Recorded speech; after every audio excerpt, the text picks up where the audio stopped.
Internautes, bonsoir, je suis très heureux de vous retrouver pour ce 8e dîner du cercle en direct. Alors je sais que la plupart d'entre vous regarderont cette émission en différé et si vous voulez être averti en temps et en heure des diffusions en direct, n'hésitez pas à vous abonner à notre compte Facebook. Alors ce soir, une émission pour parler des nouveaux systèmes d'information, d'Internet évidemment, et en particulier de la plateforme YouTube que tout le monde connaît. Donc c'est une émission où on a invité des YouTubers, ce qui est logique. YouTube, donc ça permet de visionner et de partager des vidéos. C'est aujourd'hui le 3e site le plus visité au monde, plus d'1 milliard d'utilisateurs. C'est des centaines d'heures de vidéos qui sont chargées chaque minute.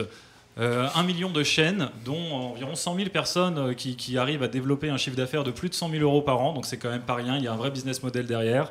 On peut se demander aujourd'hui si YouTube n'est pas finalement tout simplement le futur de la télévision, qui est un peu en perte de vitesse. Enfin, elle a fait un recul historique, en tout cas en 2014, nous on s'en réjouit un petit peu. Pour discuter de tous ces sujets avec nous ce soir, donc, j'ai le plaisir d'accueillir Kevin Razi, Greg Tabibian, Franck Brusset et Raphaël, que vous connaissez déjà. Bonsoir messieurs. Bonsoir. Donc Watt Harry, qu'on connaît aussi sous le nom du débrancheur, nous rejoindra par la suite en cours d'émission. Il a un tout petit peu de retard. Tout de suite, je vous propose d'accueillir le cuisinier qui va nous parler un peu de son dîner qu'il a préparé avec amour, hein, si tu veux nous dire 2 mots. Oui, donc bonjour aux internautes et aux invités. Donc je vous ai préparé Salut. Je vous ai préparé un petit repas 100% végétal, c'est-à-dire vegan. Par refus de l'exploitation animale, le refus de l'accaparement des terres des pays du Sud et le refus d'un énorme gâchis d'eau. Donc vous avez dans la carafe, vous avez un lait de coco banane. Super. Avec une pointe de gingembre. Voilà, très bien, merci. Vous avez des petites carottes à tremper dans une petite sauce marronâtre. Nous avons des simili hamburgers à base de patates et aubergines. Ensuite, nous avons des crackers, c'est-à-dire c'est des petits biscuits qui n'ont aucun additif, ni sucre, juste une pointe de sel, et sinon c'est que des légumes et des graines de lin qui sont déshydratés à basse température, et des champignons farcis, un tartare d'algues, quelques graines germées et de mâche, et enfin du jus de pomme fait maison, comme vous le voyez. J'ai moulé moi-même les bouteilles ce matin.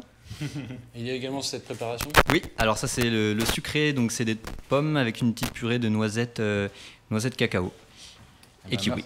Merci beaucoup. Voilà, donc ce qui en fait un repas très pertinent politiquement parce qu'il est éthique. Et voilà, donc je vous souhaite bonne discussion et bon appétit. Merci. Écoute, merci beaucoup. Je pense qu'on va se régaler. Il me semble que certains ont même déjà commencé. Les gourmands. Donc, on va tout d'abord faire plus ample connaissance. Donc, je vais commencer avec vous, Kevin Razi. Donc, vous êtes humoriste.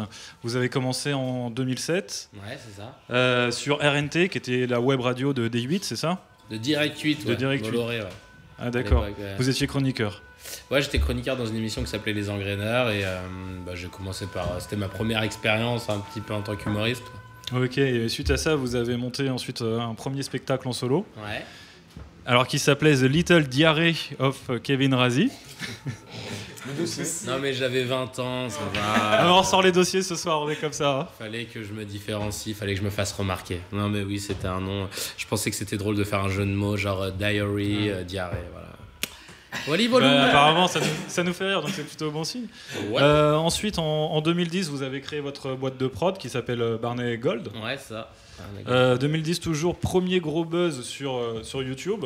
Ouais. Vous avez fait une parodie du clip de Section d'Assaut et ça s'appelait Section d'Homo. Ouais, c'est ça, exactement. Ça a bien marché ça. C'était mon premier buzz, ouais. Surtout qu'à cette époque il n'y avait pas encore énormément de gens sur le web, donc ça avait eu un vrai impact. Je pensais pas que ça allait avoir cet impact-là et vraiment c'était cool. Alors apparemment tout le monde n'a pas vraiment rigolé en voyant ce clip. Non. Parce qu'on est allé voir votre spectacle cette semaine, vous nous aviez invité et vous faites un sketch justement où vous parlez d'un coup de fil que vous avez reçu suite à ce sketch.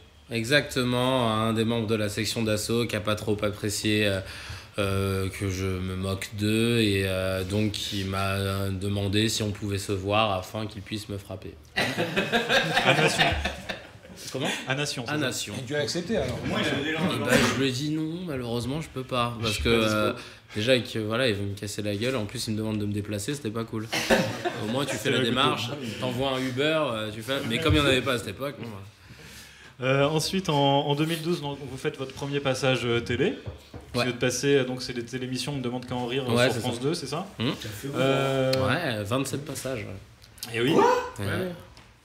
Et oui, Kevin Razi n'est pas que youtubeur. Non, j'ai il a aussi un vrai métier. Comedy Club, moi j'ai jamais associé Ondar. Non, j'ai fait Ondar. J'ai commencé avec un sketch. Mon premier passage, c'était un sketch sur le sujet, c'était la France a perdu son triple A.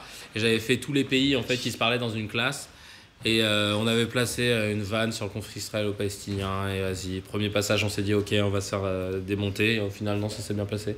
On s'est amusé à faire ça à chaque passage, de placer des petits peu de fond. Est-ce que tu peux t'enfoncer un peu dans le canapé comme tu as fait dans les tests, merci. Ok.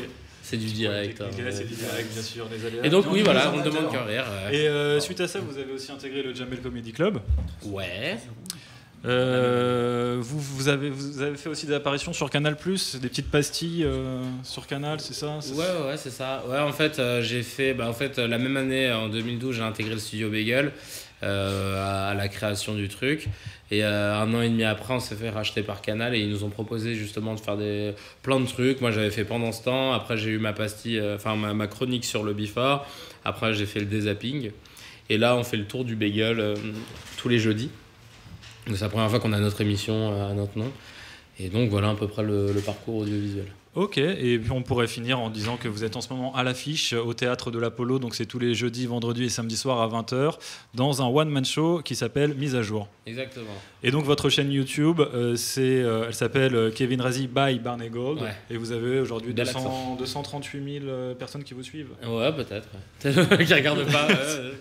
Faites pas comme si vous n'êtes pas au courant. Oui, non, c'est vrai, on fait toujours genre, 238 000, 215. Non, vraiment, à peu près ça, et c'est très cool, je suis content. Ok, quelque chose à rajouter sur la présentation, d'autres choses à venir, éventuellement des annonces à faire? Des annonces, non, je travaille sur plein de projets différents. J'espère, pour le coup, à l'inverse, je commence à lever le pied sur YouTube pour pouvoir développer des choses en télé. Je n'ai rien compris, j'ai décidé de faire l'inverse. Mais parce que je suis un enfant de la télé, j'ai toujours voulu en faire et je pense qu'il y a des choses à faire. Et donc voilà, donc je suis en train de développer plein de trucs comme ça. Ok, super. Voilà. On va passer au deuxième invité. Donc Greg Tabibian, donc vous venez de la scène, du théâtre. Ouais. Vous avez écrit votre première pièce, donc c'était en 2014. Non, mais il a toutes les infos, on est chez Ardisson, c'est affreux. Vous êtes passé chez Meta TV, donc forcément, je vais regarder. Chier. Je me suis fait avoir. Oui, il y a les dossiers qui ressortent ce soir, j'avais prévenu. J'ai écrit donc j'ai coécrit ma première pièce il y a quelques années, ouais. C'était donc une pièce comique sur le thème le communautarisme et la mort. De la mort, ouais, surtout. La mort, ouais. Ok. Ça a l'air sympa pour flamber l'ambiance. C'était sympa, c'était pas du tout un truc subventionné, contemporain, identité mon cul, c'était un truc sur la mort et on essayait d'en rire. Ok. Et vous avez lancé, suite à ça, donc il y a 2 ans à peu près, c'est une chaîne YouTube qui s'appelle Je suis pas content. Donc c'est possible de l'avoir lancé 2 ans après parce que sinon il l'aurait lancé l'année prochaine. Non, c'est pas bête ça. C'est pour voir si tu suivais. Non, en fait j'avais déjà une chaîne YouTube qui s'appelait Greg Tabibian et qui faisait des vidéos qui n'étaient pas un carton. Le maximum qu'on avait fait ça devait être 8000, un truc comme ça en vue. Quand même. Ouais. Et puis, on a lancé une petite série qui s'appelle Je suis pas content et qui a dès le 3e épisode bien marché. Parce qu'on s'est fait piquer une vidéo par une autre chaîne qui l'a mis sur sa page et qui a fait 2 millions de... Dieudonné officiel qui avait relayé un sketch sur la quenelle, non? C'était pas ça? Non, c'était avant. C'était une vidéo sur Bernard-Henri Lévy quand il se pointait, qui s'est fait huer à l'aéroport de Tunis. Ah oui. Et ça a été diffusé par une chaîne de télé tunisienne à partir d'une chaîne qui me l'avait piqué. Et la chaîne qui te l'avait piqué, ils avaient combien de... Ils avaient pas grand-chose, mais ils ont fait 2 millions d'eux. Et je me suis dit, est-ce que je conteste ? Parce que je voyais quand même qu'à la fin de la vidéo, même s'ils n'avaient pas laissé les annotations, il y avait quand même le nom de ma chaîne, tout ça. Et je voyais quand même les abos, les trucs qui montaient. D'accord. Je me suis dit, t'es à 3000 abos, une semaine après, t'es à 11 000. Qu'est-ce que tu fais? Faut laisser prendre le truc. Tu laisses, tu contestes pas, t'es un petit. Là, c'est ta gueule d'un truc. Voilà. Et puis la série est montée petit à petit jusqu'en janvier où ma chaîne a été au revoir. Pourquoi? Parce que droit d'auteur, extrait canal. Terminé, vidéo sur Dieudonné, 186 000 vues en 48 heures, merci, au revoir, fini. Et ensuite, je suis passé chez Dailymotion, Essentiellement, je poste toujours sur YouTube pour les quelques abos qui sont là et que Il y a encore 20 000 personnes quand même. il y a encore 20 000, mais en 3 mois, on est passé de 0 à 11 000 et en un an de plus, on est à 20 000. Donc, on n'a pas vraiment Ça augmente plus. upgradé la chaîne. Et je continue cette série, on en est au 35e. Et puis la scène qui reprend en janvier, là. Ok, donc vous faites principalement du commentaire d'actualité. Je fais du commentaire d'actu politique, satirique, assez différent. Bonjour Tristesse est sorti 2 mois avant moi, donc du coup on a un peu piqué le truc. Mais c'est le premier truc qu'on me dit tout le temps, hein. C'est quand un feat avec Bonjour Tristesse. Parce que, vu que lui est très énervé et que moi je suis un personnage très de tense, ça pourrait coller. Et puis là je vais reprendre la scène pour mon prochain spectacle, qui est un one pour le coup, tout seul, et qui est écrit depuis quasiment août, mais que j'ai pas le temps de bosser. Il y a une salle de prévu déjà. Il y a une salle où on fait notre comedy club avec monsieur Franck Bruxelles. On a monté un comedy club à Paris qui marche beaucoup et qui marche du tonnerre de Dieu. Et on reprend en janvier. C'est où ? C'est à Opéra, ça s'appelle le Théâtre d'Alérac. D'accord. Voilà. Ok. Et si on peut vous voir le soir C'est pas, à partir de janvier. c'est pas encore prévu. C'est à partir on de n'a pas janvier, encore c'est- tout réglé pour On n'a janvier. pas encore donc, tout réglé, mais d'accord. on fait un petit comedy club où on met que du différent. Voilà, c'est-à-dire du trash, de l'engagé, du subversif ou du... Voilà, on a des mecs comme David Azencott, que tu vas peut-être connaître, voilà, qui est venu jouer. On a des mecs comme on peut en citer plein. Hein Barré, non, mais le mec qui écrit avec Ça serait lui, bien qui vient. Arsène Non, Romain Chélan. Romain Chélan, qui est venu. On a des gens comme ça qui viennent jouer, qui des fois testent des trucs qu'ils peuvent pas forcément. Faut aller sur la page un peu voir parce qu'on en a eu tellement aussi. C'est inspiré un petit peu de Gad Elmaleh, vous dites travail différent. C'est un peu l'anti-Jamel quelque part. En fait. C'est-à-dire que on casse tous ces Je ne cautionne codes-là. pas, Et on est, Bien te... mais on est rempli à chaque fois sans pub et c'est cool quoi. Non mais c'est vrai que ça passerait pas à la télé à mon avis. Ça dépend, le truc de Marie Desrolles elle passe. Oui, Marie Desrolles aussi. Ouais, elle est venue aussi, Ah, bah oui. il y a Hicham Benjoudar qui est venu, Marie Desrolles, David Azencott, Daniel Schwartz. Daniel Schwartz. Ah, Daniel aussi. Ouais, Daniel, c'est devenu la mascotte. T'as que des mecs qui déboulent de cité qui ont jamais vu une nana de 73 ans parler de leur histoire de cul quand elle ramène des mecs de 19 piges à la maison. Les mecs ils étaient comme ouais madame, je peux avoir un Tu sais, DVD. pour info, elle a été mannequin pour Yves Saint Laurent. Ah ouais? Ouais. Il y a très longtemps. Oui. Bah oui. 70 ans. T'es mauvais. Et donc voilà, c'est un truc, si un jour tu veux passer avec grand plaisir. Je suis assez subversif. Ouais, ben oui. Mais c'est surtout différent et subversif et machin. Et tu peux Non, mais faire après ce que tu tu peux veux. venir te lâcher, tu sais, il y en a ils ont pas spécialement des... Ils sont pas spécialement subversifs. Azencott, Et là, il s'est lâché, et là hein. ils viennent se lâcher. Ouais, non, ouais. Azencott il est tout le temps comme ça en fait. Ah bon? Après, ils, Vas-y, prennent, Azencott, oui. ils peuvent prendre des risques aussi si jamais il y a quelqu'un qui est dans la salle qui les voit, hop, une vidéo sur un Nous, on smartphone, prévient, ça y est, hop, on est tricard. Au début on fait est-ce qu'il y a des mecs des RG dans la salle? On prévient bien, on a de tout, on a du mec de cité, on a du bobo qui veut vraiment s'encanailler. Tu as vu Thierry, il a parlé de la Shoah. Et voilà, et, on a vraiment de tout et on a de tous les univers aussi. Bah, On a- écoutez, on ira vous voir, alors on n'hésitera pas quand Ouais. vous... On a ce vrai public black blanc beurre, je pense, Mhm. Ouais. sans la caricature depuis qu'on en a fait. On a ce vrai public là. Ouais, carrément. Écoute, ça a l'air intéressant. Je propose de passer maintenant à notre troisième invité, Franck Brusset. Donc Franck, vous êtes comédien à la base. Ouais. Je précise que vous avez fait une maîtrise d'anglais et que vous avez habité aussi plusieurs années en Angleterre.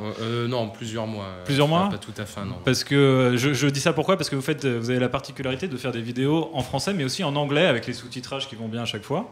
Vous avez même un très très bon accent anglais, donc moi je me suis dit il a dû vivre des années à l'étranger. Non, j'ai beaucoup Un peu travaillé. moins que ça. Vous avez beaucoup travaillé, c'est pour ça. Non, c'est vrai en plus. Vous avez commencé dans une production étudiante, donc c'était à Londres, Ouais. c'est ça? L'université. Tu ouais. connais tout, la taille de ta bite, tout. Non, mais C'est les fiches la dernière fois d'Ardisson, qu'on m'a c'est fait pour ça, ça. après on m'a demandé de faire les accents qu'il y avait sur mon CV, donc là je ferai pas d'accent. Vous êtes revenu en Je le dis France, donc direct. vous avez fait le conservatoire. Vous êtes apparu dans des courts-métrages et des téléfilms. Ouais. C'était sur donc à la télévision, effectivement. Ouais, c'était- ouais.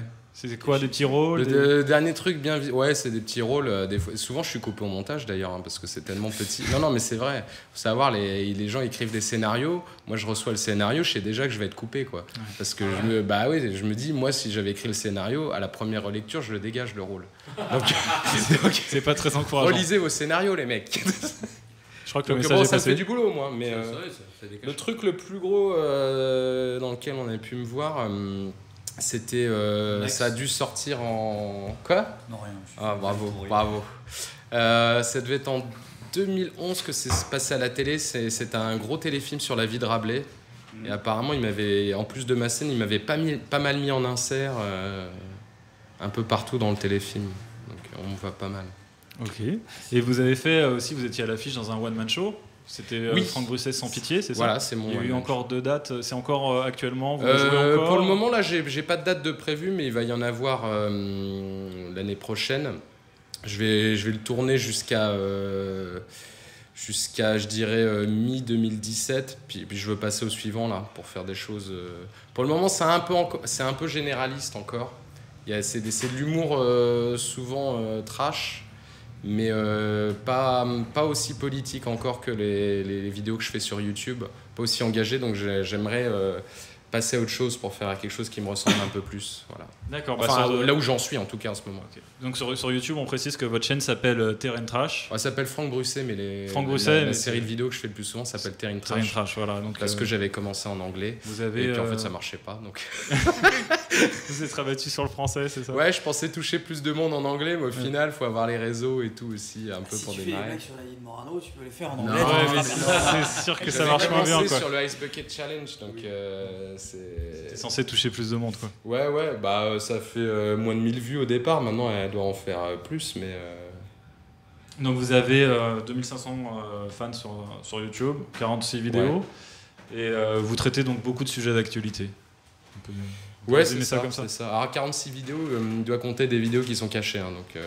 Ah bah c'est ce qui s'affiche quand on voit sur... Ouais, mais il doit y avoir mes vidéos de vacances et tout.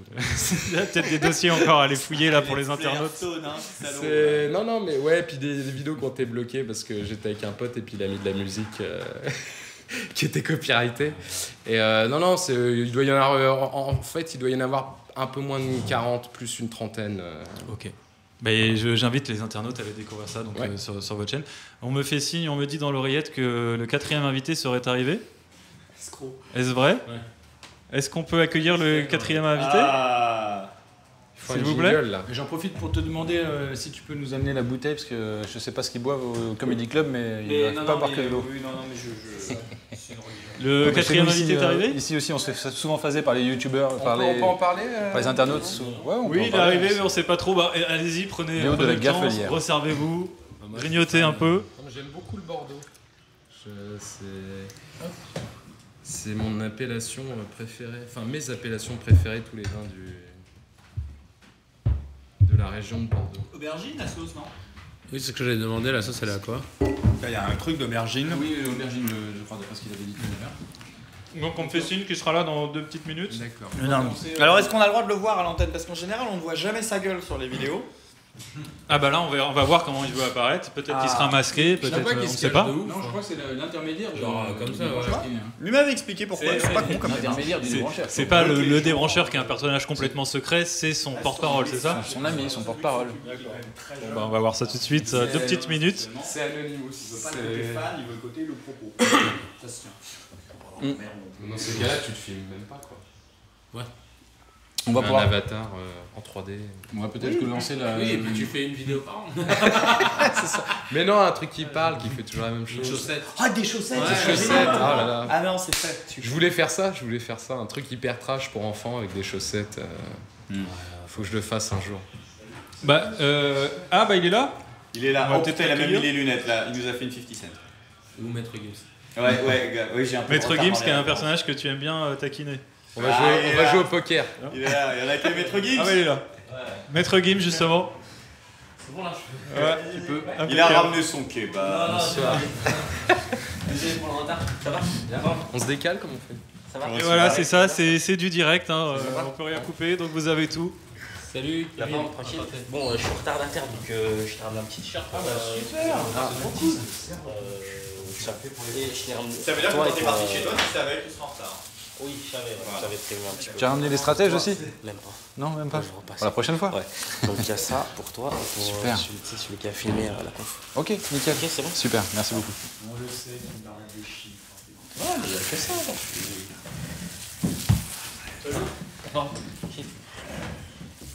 Voilà.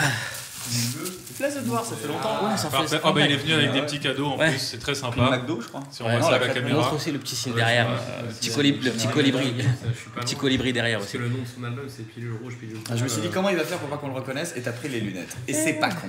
Donc les petites pilules, c'est par rapport au film Matrix, c'est ça? Ouais, exactement. Ouais, C'est pas l'album de Maître Gims. Gims, son album, il est sorti cette année. Mon projet est sorti en 2013, donc non, j'avais un peu plus d'avance sur ça. Sauf que lui, en plus, c'est pilule rouge, pilule bleue, c'est plutôt, comment dire, dans la musique, et je trouve que même pilule rouge, c'est autre chose, mon projet. Ouais. Et bah écoute, ça tombe bien que tu arrives à ce moment parce que je viens de présenter les 3 premiers invités, donc Ok. t'es parfaitement à l'heure finalement. Ouais. Qu'est-ce que tu veux boire d'ailleurs? Non, tu prends veux un peu de jus de pomme, un peu de jus de pomme. J'adore le truc là, si commande du pinard. Trop sympa.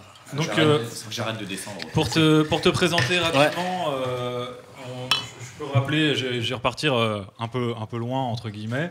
Tu avais fait 2 années de fac de psycho. C'est ça. Ensuite, vous voyez, parce que je vois tout le monde, que vous aviez quitté pour une opportunité sportive, qui finalement n'a pas abouti. Et suite à ça, vous avez décidé de lancer une chaîne YouTube. Ouais. Donc là, on peut dire que c'est vraiment purement une chaîne de réinformation. Ouais, on peut dire ça comme ça, ou d'information même. Ça va de la Révolution française au Rockefeller, c'est un peu du débunkage de mythes contemporains, on va dire ça. Effectivement, il y a un peu de tout, donc c'est vrai que c'est pour ça qu'il est difficile de me mettre dans une case, parce que je parle de tout, voilà, pour essayer de faire, si je me rappelle bien, donc il y a eu la Seconde Guerre mondiale, l'Union européenne, la Révolution française, les médias, le printemps arabe, la 5e République, le nouvel ordre mondial, la démocratie. Donc voilà, ouais, je traite à peu près de tout ce qu'il y a dans les... Voilà. Il y a une grande place à l'histoire quand même dans les thèmes que tu abordes. C'est pas que ça, mais tu abordes notamment beaucoup l'histoire. Parce que l'histoire est inexacte. Enfin, je veux dire, c'est pas une science, c'est pas des maths.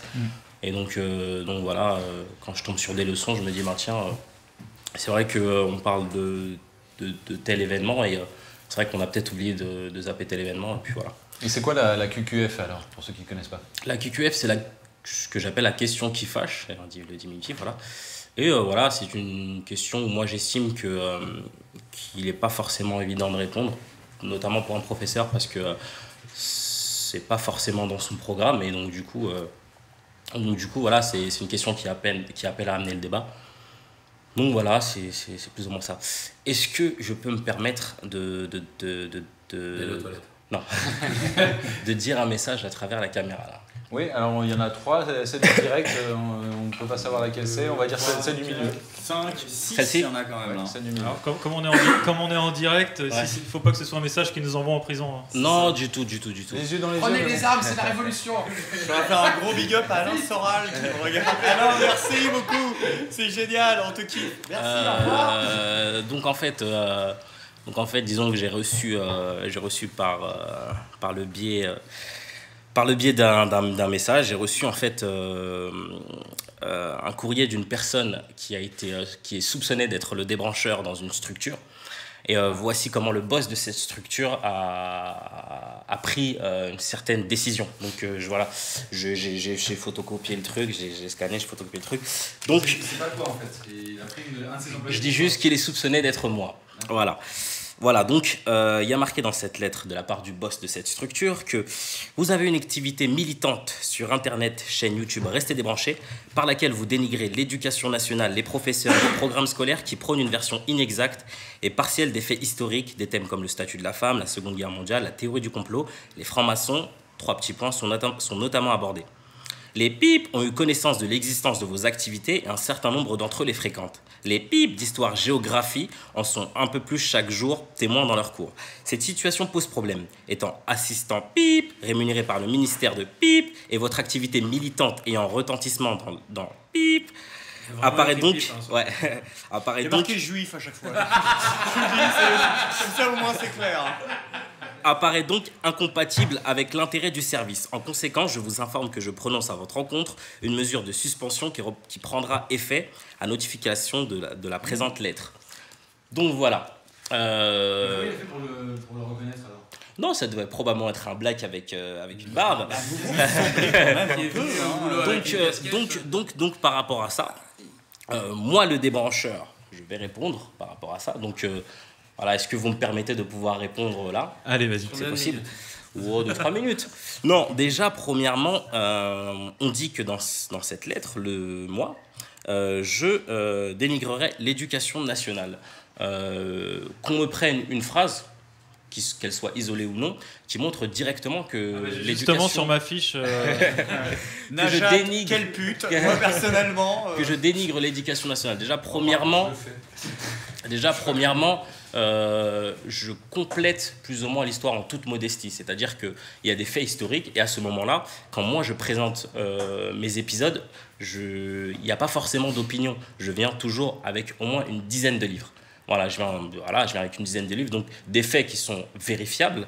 Maintenant, est-ce que si par exemple ma mère ne me raconte pas la totalité d'une histoire, est-ce que c'est pour autant que je vais la dénigrer? Je ne pense pas. Si maintenant ma mère, par exemple,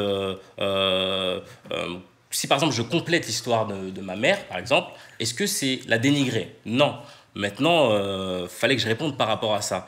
Et ensuite, on dit que je dénigre les professeurs et les programmes scolaires. Je dénigre le professeur à quel moment? Peut-être quand je fais les petites scènes de sketch où le professeur ne peut pas répondre. À ce moment-là, c'est ce qu'on appelle une caricature. Il me semble qu'il y a eu des caricaturistes dans lequel nous tous avons l'esprit Charlie. Donc à ce moment-là, je ne dénigre pas les professeurs, je fais une caricature. Donc toutes les personnes qui sont censées avoir l'esprit Charlie doivent à ce moment-là faire la distinction. Voilà. Moi aussi, c'est une caricature du prof qui n'arrive pas à répondre. Après, s'il y en a qui se sentent visés, je suis responsable de ce que je dis, pas de ce que vous comprenez. Qui se mouche. Voilà. Et ensuite, après réception de cette lettre, le boss de cette structure a envoyé un email à toute la structure, entre guillemets, pour dire qu'effectivement, il avait pris la décision de suspendre ce jeune homme jusqu'à décision du rectorat, parce que c'est parti jusqu'au rectorat, parce qu'il est dans la mouvance Soral Dieudonné. Donc déjà, je vais réagir aussi par rapport à ça. Le mot est lâché, là. Donc je vais réagir aussi par rapport à ça. Qu'est-ce qui permet de dire que je fais partie de la mouvance Soral Dieudonné? Peut-être, non, à ce moment-là, peut-être parce que parmi les 110 bouquins que j'ai présentés dans toutes mes vidéos, j'en ai relayé un de lui. Voilà, effectivement, à ce moment-là, oui, j'ai relayé un livre de lui, mais à ce moment-là, il faudra dire que je suis dans la mouvance Zemmour-noloïste, parce que je donne des livres de Zemmour. De toute façon, il n'y a pas de loi qui interdit de faire non, partie oui, de je comprends bien, mais je comprends bien, mais on sait qu'il y a des mots qui ont un impact sur des... Pour le moment, voilà. officiellement. Ensuite, on pourrait dire à ce moment-là que je suis dans la mouvance Attali, parce que je donne beaucoup de livres d'Attali. On peut dire que je suis dans la mouvance Ezra Pound, parce que je donne des livres de Estas Mullins, par exemple. On pourrait dire que je suis dans la mouvance de Anthony Sutton, parce que voilà, je donne des livres d'Anthony Sutton. Ou sinon, peut-être que c'est pas le fait que je relaie des livres, peut-être parce que je suis relayé par Égalité et Réconciliation.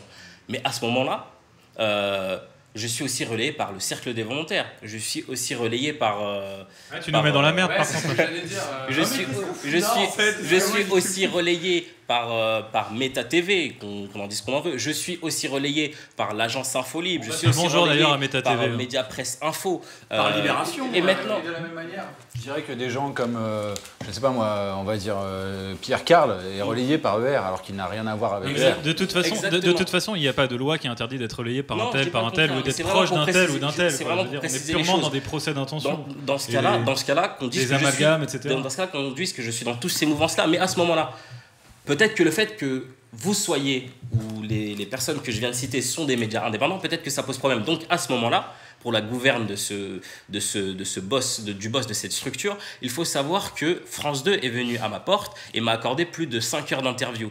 C'est ce que jamais un média alternatif ne m'a accordé autant de temps. Donc je suis dans la mouvance Françoise Joliiste et Ghislaine Chenuiste, parce que eux, ce sont les boss d'envoyé spécial. Donc monsieur le boss de cette structure, voilà, il faudra dire et souligner à toutes les personnes de vos structures que je suis aussi dans la mouvance Françoise Joliiste et Ghislaine Chenuiste, parce que j'ai été relayé 5 heures par France 2, Oui. 5 heures dont les médias indépendants ne m'ont jamais accordé. Voilà. Et surtout, Tu cites pas le nom de la structure?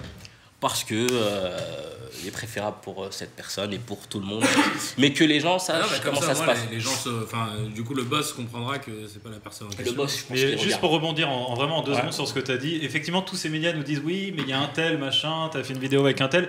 Eux, ils passent leur temps, si on va dans leur logique, ils passent leur temps à inviter qui sur leur plateau? Le Front National, puisque c'est aujourd'hui le premier parti le plus visible à la télé. Dans ce cas-là, ils sont tous fachos, alors si on va dans leur logique. Voilà, Donc c'est complètement ridicule tout donc ça. je reviens sur ce que disait Raphaël, on est clairement dans le procès d'intention. Donc à ce moment-là, j'invite toutes les personnes qui ont pu recevoir cet email à regarder mes vidéos et du coup avoir les choses sur le fond. Et parce surtout, que on me dit par exemple, excuse-moi de te couper, mais vas-y. voilà, on me dit par exemple que je donne une version, que je donnerai une version inexacte. Mais moi par exemple, quand je prends un exemple, je trouve par exemple dans un bouquin, dans un programme scolaire, que effectivement le nouvel ordre mondial c'est un propos inventé par Bush-Père. Moi, en lisant quelques livres, on sait très bien que c'est pas vrai. Mais est-ce que c'est pour autant que je dénigre les personnes qui disent ça? Non, je ne suis pas dans un combat, je ne suis pas militante de quoi que ce soit. Je fais de l'information, je la complète. Et maintenant, si ça pose problème, les événements qui s'est passé par rapport à ça va laisser sous-entendre que les personnes qui croyaient que je posais un problème à l'éducation nationale, ça va que faire de... Ok, Alors, ben c'est quand même très intéressant, monsieur le débrancheur, parce que ça veut dire que le professeur, le boss de cette personne a la vérité absolue, puisqu'il dit que donc, le débrancheur présente une version inexacte de l'histoire. Donc ça veut dire que lui sait quelle est la version exacte de l'histoire. Ça va nous arranger, parce qu'il y a quand même pas mal de périodes qui sont controversées, sur lesquelles il y a plusieurs théories et qui sont avancées. Et donc lui, manifestement, ce boss sait quelle est la version exacte. Donc on pourra aller le voir pour lui c'est dire la qu'est-ce qui version est vrai, qu'est-ce qui est de faux. l'éducation nationale, on suppose. J'ai même entendu des propos, de toute façon c'est dans le même, du même acabit, qui disait que je m'attaque à des élèves et donc forcément ces élèves-là sont influençables. Moi je considère que je fais de l'histoire. Si je m'attaque à des élèves, déjà attaquer c'est un très grand mot, c'est-à-dire que l'éducation nationale aussi par le biais de l'histoire s'attaquerait aux élèves et essaierait de les influencer, or qu'on fait le même boulot, entre guillemets. Je ne fais que le Effectivement. compléter et j'appelle au débat. Donc je rappelle que votre chaîne s'appelle Restez débranchés. Exact. Donc pour tous les... Tu vois, il n'y a pas que France 2 qui t'accorde 5 heures de temps de parole. Pour tous les gens qui sont intéressés justement pour peut-être une autre vision de l'histoire, qui n'hésitent pas à aller regarder la chaîne Restez débranchés, et surtout pour les jeunes qui n'hésitent pas à poser des questions à leurs professeurs en classe. Je crois que c'était le message. Robert Floris, non, pardon. Alors, on va passer tout de suite à la deuxième partie de cette émission. Donc là, je vais laisser la parole à Raphaël qui va nous présenter la question d'actualité. Alors, non, je précise aussi parce qu'il y a un livre de Street Press pour lequel d'ailleurs nous sommes en procès. Nous avons tenté une procédure contre Street Press qui me prêtait le fait que je soutiendrais les thèses de Florisson. Objectif. Pardon? Oui, Street Press, c'est média une objectif. blague encore, mais il faut le préciser parce que voilà, ils m'ont accusé de soutenir les thèses de Florisson. Ils ont appelé un comédien qui joue avec moi pour lui dire si tu joues avec moi, si tu joues avec lui, t'es viré. Ce que j'ai jamais fait, donc j'ai porté plainte contre eux, je le précise, et je leur fais un petit coucou au passage. Et qui passe le Rendez-vous bonjour au à Georges Soros aussi. Voilà, rendez-vous au tribunal, les amis. Donc voilà, sans transition, donc l'actualité du mois. Oui. Une actualité malheureusement très chargée, avec la COP21, les élections et régionales et surtout malheureusement les attentats du 13 novembre. On s'est pas pointé la semaine de Nabila, quoi.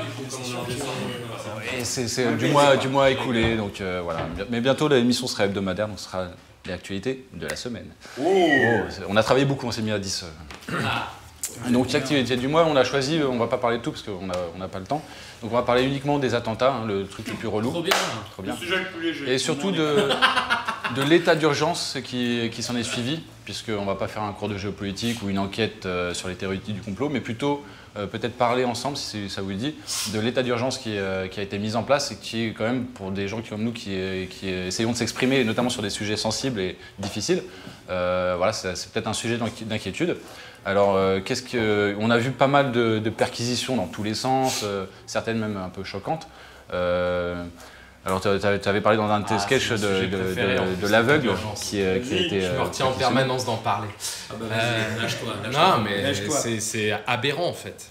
C'est aberrant parce que ce genre de situation, enfin ce genre de loi, que ce soit l'état d'urgence, l'état de siège ou les pouvoirs exceptionnels du président, ça n'a pas du tout été prévu pour ce genre de situation. Et là, c'est un abus clairement de l'émotion des gens qui devraient se réveiller en fait, parce que là, ce qui se passe, c'est que les libertés fondamentales pour lesquels des milliers de gens sont morts, en fait, sont totalement annulés. Enfin, pour certaines en tout cas, totalement annulées parce qu'il y a eu 150 morts. Donc, je sais pas, rien qu'en termes de nombre de morts, on pourrait peut-être faire le poids, la balance à ce niveau-là, comparer tous les morts des révolutions par rapport à 150 victimes des attentats. Oui, c'est triste, mais quand on va culpabiliser les abstentionnistes parce que des gens seraient morts pour le droit de voter, on pourrait aussi culpabiliser tous les gens qui sont d'accord pour qu'on fasse des perquisitions administratives en court-circuitant la justice. Et puis il y a tout le reste qui va pas tarder à venir. Manuel Valls a demandé si c'était possible d'interner des gens sans les condamner. Ça s'appelle Guantanamo Bay aux États-Unis. Il a demandé ça quand, Il a demandé ça fin de semaine dernière. Semaine dernière. Et puis avant ça, il avait prévenu l'Union européenne qu'ils arrêtaient de respecter la Charte européenne des droits de l'homme. Comme ça, tout est prêt. Il manque plus que trouver le terrain et on construit, il n'y a pas de souci. C'est quand même vachement étonnant, malheureusement pas pour nous, mais peut-être pour certains téléspectateurs. La France est quand même un pays qui est allé faire la guerre récemment, depuis Sarkozy notamment, à l'étranger, pour défendre les droits de l'homme. Et notamment dans des pays qui étaient victimes d'attentats, donc des pays qui avaient des milliers de morts par attentat. Et on allait faire la guerre chez eux en disant écoutez, il faut respecter les droits de l'homme, même si vous êtes victime d'attentats, etc. Et nous, on a un attentat qui fait 150 morts, et tout de suite, on écrit pour dire non, mais écoutez, les droits de l'homme, non, finalement, non. Mais le pire, c'est que la plupart des Français sont d'accord avec ça, en fait. C'est ça que si, il y a plein de gens. Il y a plein de gens, mais même encore aujourd'hui, il y a plein de gens qui ne réalisent pas. Il faut que les gens se réveillent, honnêtement. Oui, mais c'est parce que justement, on n'a pas su leur expliquer exactement ce qu'il y avait, ce que ça comprenait, l'état d'urgence. C'est pas sur ça que dans les médias de masse, on va pas mettre l'accent là-dessus, en fait. Bien sûr, mais moi, quand je vais en parler à ce genre de gens qui sont d'accord avec ça, ils veulent pas écouter non plus. C'est-à-dire qu'ils trouvent toujours une raison pour se rassurer, parce que c'est bien confortable de se dire que tes maîtres veulent ton bien. Oui, bien sûr, mais c'est là que... C'est plus confortable que de se dire qu'en fait, t'es pas libre. Oui. T'es pas complètement libre. T'es loin d'être complètement libre. Là, en ce moment, là, on est pas mal quand même. Alors après, quand on voyage sur la planète, on se rend compte que dans chaque pays, on est dans une sorte de matrice de toute façon. C'était moins un seul pays où il n'y a pas une seule matrice, où il n'y a pas une matrice. Bon, après, il y a quand même des pays où c'est quand même plus libre que d'autres. J'imagine qu'en Bolivie, on doit pouvoir s'exprimer relativement plus librement qu'en France, qu'aux États-Unis ou même qu'en Russie. La Russie est souvent montrée comme un parangon, comme une solution ultime par beaucoup de milieux alternatifs. Il me semble qu'il y a quand même des journalistes qui ont des problèmes pour travailler là-bas. Il y a même une journaliste qui est morte il y a une dizaine d'années, Anita Poliakowski. Tout ça pour dire qu'il n'y a aucun pays qui est parfait. Donc, le problème en France, c'est qu'on a tendance à avoir de moins en moins de liberté et de droits, alors que dans des pays comme la Syrie, peut-être où ils partaient de beaucoup plus loin. C'est ça le truc, c'est que nous on en a de moins en moins et que ils en ont de plus en plus. Alors c'est pas jobard, mais ça monte. Alors que nous ça descend quand même. En Syrie, là, c'est un peu le bordel. Oui, alors, avec la guerre, c'est encore un autre sujet, parce qu'effectivement, un pays qui est en guerre, on peut pas. Aucun pays en guerre, aucun gouvernement d'un pays en guerre laisse les journalistes se balader librement. Il l'a dit, Mimolette là. Justement, effectivement, les journalistes ne pourront plus se balader partout, effectivement, en France. C'est toi qui dirige.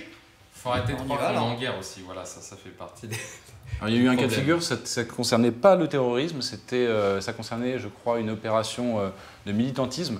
Vous savez, dans les banques, il y a l'opération chaises vides. Ils arrivent, ils prennent des chaises pour montrer, ils les emmènent pour dénoncer l'évasion fiscale. Et donc il y a un journaliste, en fait c'était le patron d'une boîte de journalisme, qui se fait arrêter par la police, qui lui a demandé sa carte de presse. Comme il était patron de la boîte en question, il n'avait pas de carte de presse. Et ils lui ont demandé d'effacer les images, il a refusé. Et il a été après en garde à vue, je ne sais combien d'heures, je crois, mais assez longtemps. Donc ça montre qu'effectivement, on commence effectivement à être dans un pays où on peut... Il y a eu beaucoup de dérives aussi, on peut se rappeler des images qu'on a vues aussi de Place de la République, c'est des militants écolos qui sont traités comme les derniers des cons parce qu'ils ont voulu faire une manifestation alors qu'on leur avait dit non, état d'urgence, il n'y a pas de manif. Ils avaient l'autorisation de faire une chaîne.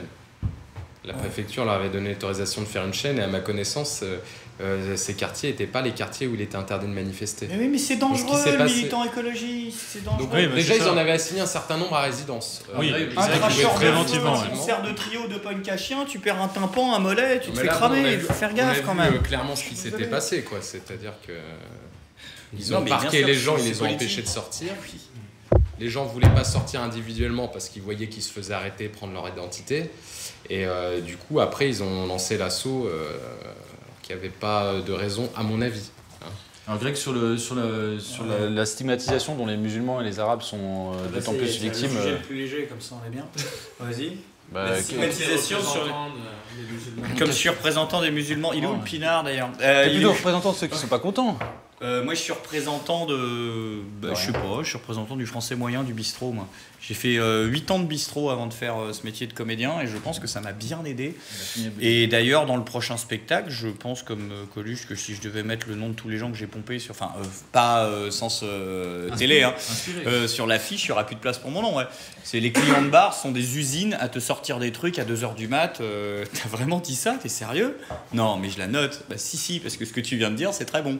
Et oui, je me suis inspiré des gens de la vraie vie, entre guillemets. C'est très populiste, hein, mais je me suis inspiré des vrais gens, de la vraie vie, des vrais endroits où tu as des gens qui ont des vrais points de vue, quoi.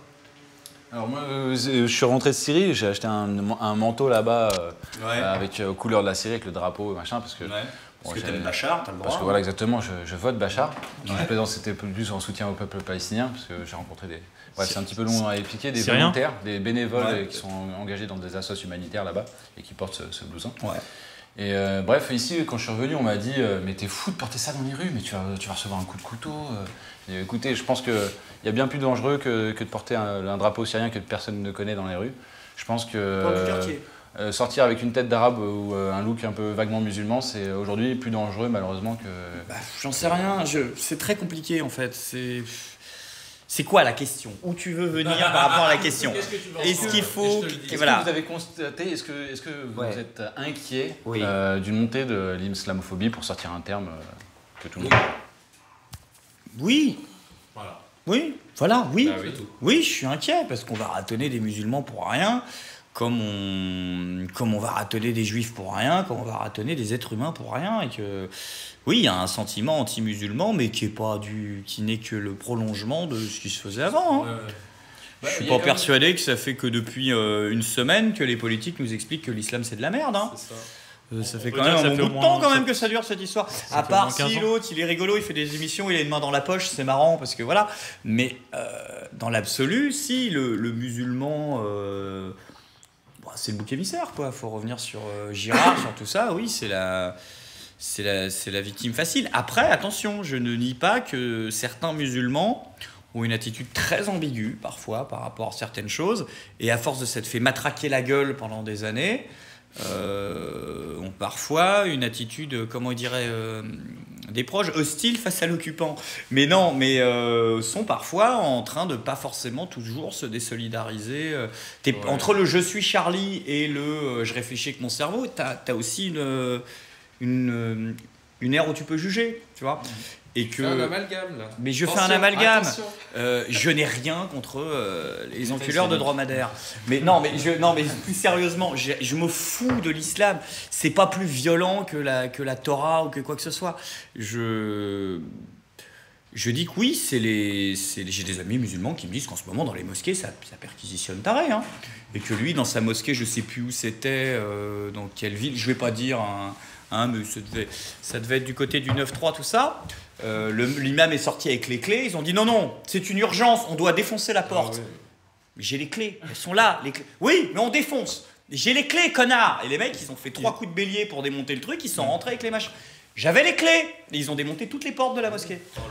Mais parce qu'il y a toujours du revanchard. C'est pas une opération de porte ouverte ou... C'est peut-être ça. Peut-être découvrir. Ils ont fait pareil sur un resto. Ouais, il y a eu un resto où ça s'est passé comme ça. Il y a aussi un jeune homme qui, lui, il fait un peu de politique. Je crois qu'il avait monté son parti. Oui. Il est revenu un soir et sa porte avait été défoncée. Il a retrouvé un petit mot tout mignon de la police. Venez au commissariat. C'est Ismaël Boudjekada, je crois. Ouais, c'est ça. On s'est trompé. Et en plus, ils lui ont écrit sur un carnet à lui. Tu sais, les mecs, ils sont même pas venus avec leur bloc-notes. Tu sais, les mecs sont à l'arrache. Putain, j'ai rien. Michel, prends le stylo. Là, par contre, dans le genre beaucoup plus léger qu'on m'a envoyé tout à l'heure, il faut faire une vidéo là-dessus. Il y a le mec, je crois que c'est aux États-Unis ou je sais pas quoi, qui a porté plainte contre Ford. Et celle-là, elle est très très bonne, parce qu'elle est véridique. Le mec avait un pick-up Ford qu'il a revendu à son concessionnaire Ford, tu sais, d'occasion pour racheter de nouvelles, etc., comme tu fais chez Renault. Voilà. Sauf qu'ils ont revendu à un mec qui l'a revendu. Et le machin s'est retrouvé avant-hier sur une photo de l'État islamique où t'as 15 barbus avec des calaches et des machettes, sauf qu'ils ont pas viré le nom et qui a marqué Jean-Registre René 06 62 35 ravalement de façade, moquette, machin, tout le truc, et qu'il a reçu genre 180 menaces de mort en 24 heures le mec. Parce qu'en fait, il y a son nom sur une photo de l'État islamique, ravalement, façade, moquette, comment il est arrivé là-bas. Établissement Rodriguez. Voilà, exactement. Et le mec a porté plainte contre Ford parce qu'il est dans la merde. Un truc de dingue. Par contre, Toyota, pas de souci. Hein. Ils ont vendu des centaines de 4x4, mais il n'y a pas de problème. Je pense qu'on va pouvoir passer maintenant à la séquence suivante. Ouais. On va pouvoir attaquer, sauf si quelqu'un veut terminer. Watari peut-être. Peut-être s'il y avait Kevin qui venait donner son avis sur la Shoah, je crois. Mais je suis pas sûr que ça existait, donc du coup il sait pas. J'ai une vraie question pour Kevin. Est-ce que vous avez senti, suite aux attentats de Charlie Hebdo et suite aux attentats du vendredi 13 septembre, la liberté de parole se restreindre encore un peu plus à la télévision? Merci. Déjà minimum, c'est bon. J'ai senti une grande sincérité dans ta réponse. Non, je l'ai pas ressenti. Enfin, je l'ai pas ressenti parce que j'ai pas encore eu l'occasion soit de m'exprimer et de voir des gens s'exprimer et de vouloir dire des choses qui sont un peu à contre-courant des versions officielles. Mais si effectivement, s'il y en avait qui tentaient le diable d'aller dire 2-3 trucs à la télé et qui soient pas dans les clous, là on pourrait peut-être constater que... Je retranscris que, si j'ai bien compris, en fait la liberté de parole était déjà pas bien grande avant, donc ça n'a pas tellement changé. Oui, voilà. Ouais. Alors justement, on va enchaîner parce que c'est un peu l'objet de la première question du débat. Est-ce que on parle beaucoup de la télé, donc on sait qu'à la télé il y a quand même pas mal de censure, je pense qu'on est tous au courant, mais est-ce qu'aujourd'hui Internet est une zone d'expression libre? Est-ce que notamment sur YouTube ou sur Facebook, est-ce que c'est une expression libre? Greg? Ça dépend de l'Internet. Par exemple sur YouTube, quand tu postes une vidéo... Sur YouTube, j'ai des emmerdes, sur Daily, non. C'est-à-dire des emmerdes de quel type? Par rapport à la ligne éditoriale ou par rapport... après, c'est toujours pareil. Parce que si tu prends des images ou des photos, c'est autre chose. Oui, mais alors pourquoi est-ce qu'on vient de faire chier? Enfin, j'ai posté à l'époque, je ne sais pas combien de vidéos avec des extraits de tiers. Tout le monde sait que mes vidéos, c'est du SLG politique où je commande des vidéos du net. Et que du jour au lendemain, en pleine affaire Dieudonné, je décide de faire une vidéo sur Dieudonné et que là, ça saute. Bon, alors, t'es pas conspirationniste, t'es pas machin. Canal t'envoie un strike, tu contestes, tu les contactes directement et en réponse, ils te remettent un strike. Non, je pense que c'est la jungle et que je pense que YouTube, en tout cas YouTube, cède à tout ce qu'il peut y avoir de lobby privé ou autre. S'ils ont décidé de te fermer ta chaîne ou de te faire chier, tu es de la merde sur YouTube. T'es un numéro. Mais d'ailleurs, c'est pour ça que tu avais fermé ta chaîne et tu avais réouvert une chaîne sur YouTube parce que tu avais pris un avertissement ou quelque chose. Oui, j'avais pris une fermeture de chaîne. C'est pas une question. C'était pas surtout parce que tu t'appuyais sur des images qui étaient soumises à des droits d'auteur. Parce que YouTube, c'est ça, c'est juste que des mecs qui payent pour faire du contenu. Oui, je suis d'accord, mais alors après, est-ce que tu tombes dans la paranoïa? C'est-à-dire que tu fais 45 vidéos où il n'y a pas de problème et puis t'en fais une sur un sujet un peu plus polémique et c'est là où ça bug. Et c'est là où les mecs décident que c'est qui a fait beaucoup de vues aussi. Greg, ça correspondait au moment où ils ont changé leur politique de strike. Oui, c'était en janvier, machin, où ils ont changé leur truc. Oui, d'accord, c'est moi qui suis pas c'est sur Facebook. Franck, t'as eu des problèmes aussi sur Internet. Est-ce que tu pratiques l'autocensure, même si c'est difficile de l'avouer? Je m'autocensure pas, mais en fait, ce qui se passe avec YouTube, c'est que voilà, ils ont une politique très stricte sur les contenus dont les gens n'ont pas les droits. Parce qu'en fait, ils ont eu des gros problèmes aux États-Unis. Ça a même failli fermer YouTube à un moment donné. Donc maintenant, ils anticipent carrément la loi et ils sont très conciliants par rapport aux ayants droit. Mais ce qui se passe sur les strikes avec copyright sur ta chaîne YouTube, ça, c'est clairement que tu as utilisé des trucs dont tu n'avais pas les droits. Donc après, tu peux entamer des procédures pour ce que je veux faire valoir le fait. Quand c'est une vidéo sur Call of, ça fait moins chier quand c'est une vidéo sur Dieudonné. Laisse-moi terminer, c'est pas ça, c'est que tu peux aller jusqu'au bout de la procédure où tu leur dis qu'en France, il y a un droit de courte citation, etc. Non, il n'y a pas en France ce droit de courte citation. Mais si, bien sûr que si, c'est dans le code de la propriété intellectuelle. C'est même quantifié en termes de secondes pour la musique, de nombre de notes. C'est de la jurisprudence, ça, par contre. Ouais. Mais il me semble que le plus gros qu'il y a eu, c'est un film d'1h30 où le type avait repris 40 minutes de contenu pour le critiquer et ça a été considéré... C'est au juge, au cas par cas de vérifier si c'est de la copie ou si c'est effectivement pour s'appuyer dessus et illustrer. Bon bref, sur les problèmes de copyright, ça tu peux toujours contester. Et à mon avis, il n'y a aucun ayant droit qui est assez fou pour aller tabasser juridiquement un petit youtubeur. Ça va lui faire une très mauvaise publicité d'aller jusqu'au bout. Par contre, ce qui se passe, c'est que, comme vous savez, YouTube partage les revenus publicitaires. Et Greg et moi, on a on n'est pas les seuls, hein. Il y a des gens qui n'ont pas du contenu, à mon avis, qui posent problème comme ça, et qui sont démonétisés. C'est-à-dire que la monétisation disparaît, on ne peut plus l'activer, donc il ne passe plus de pub sur nos vidéos. À ce moment-là, c'est à mon avis que l'algorithme détecte qu'il y a des mots-clés ou des types d'utilisateurs ou des mots-clés dans les commentaires qui commencent à devenir tendancieux et que les annonceurs ne veulent plus passer de publicité sur ce genre de il y a pub. 3 jours, on a démonétisé 23 vidéos YouTube de ma chaîne. Moi, j'en avais d'un coup, la moitié sans motif. démonétisées. Et en plus, le pire, c'est que c'est des vlogs, c'est même pas des JSPC, donc c'est pas des je suis pas content. Tu peux préciser C'est-à-dire que c'est des vidéos, en gros, salut les abos, machin, bidule, truc, je parle devant ma webcam, il n'y a pas une insert, il n'y a pas un plan qui appartient à un tiers, il n'y a rien. J'ai des épisodes de 37 minutes où tu as commentaires de vidéos du web, où j'analyse une intervention de machin chouette. On voit toute l'interview et je la commente en séquence. Rien. Là, X vidéos sur les événements récents, pas un extrait de tiers. Raison, problème technique. Voilà. Encore une fois, On confirme, nous on a plus de 500 vidéos sur notre chaîne. Aujourd'hui, YouTube nous démonétise à peu près les 3/4, si ce n'est les 4/5 de nos vidéos. Dès qu'on touche à des sujets internationaux, et pourtant on est propriétaire à 100%, on fait des interviews, c'est 2 gars sur une chaise qui discutent. Et alors, moi je me suis un peu plus renseigné. En fait, c'est à la demande des annonceurs qui démonétisent. La régie, en fait, c'est la il y a régie des publicitaire. lobbies chez les annonceurs. En fait, Si je peux me permettre, Greg, en fait, ce qui m'étonne, c'est qu'ils l'ont pas fait plus tôt. Finalement, c'est pas que ça arrive maintenant, ce qui est étonnant, parce que des lobbies chez les annonceurs, le principe c'est de pas la pub, c'est quand nouveau, même qu'il faut choquer personne, il faut blesser personne. Le pire, c'est que c'est pas Il faut faire des trucs. Mais attends, si si t'avais bossé dans la pub, on arrête juste 2 secondes. On dit voilà, je voudrais rendre hommage à toutes les victimes du 11 septembre, etc. Bidule, le truc, on fait tout un machin. Effectivement, puisque le 11 septembre 1973, le coup d'État du général Pinochet, soutenu par les États-Unis, et ça boum, strike. Merci, au revoir. Démonétisé. Vos voisins qui s'expriment moins que vous, parce qu'ils ont moins bu que vous. Le débrancheur, effectivement, t'as pas trop entendu réagir. Est-ce que toi aussi, tu considères qu'aujourd'hui, Internet, c'est vraiment une zone d'expression libre ou quand même, il y a des sujets qu'on peut pas traiter?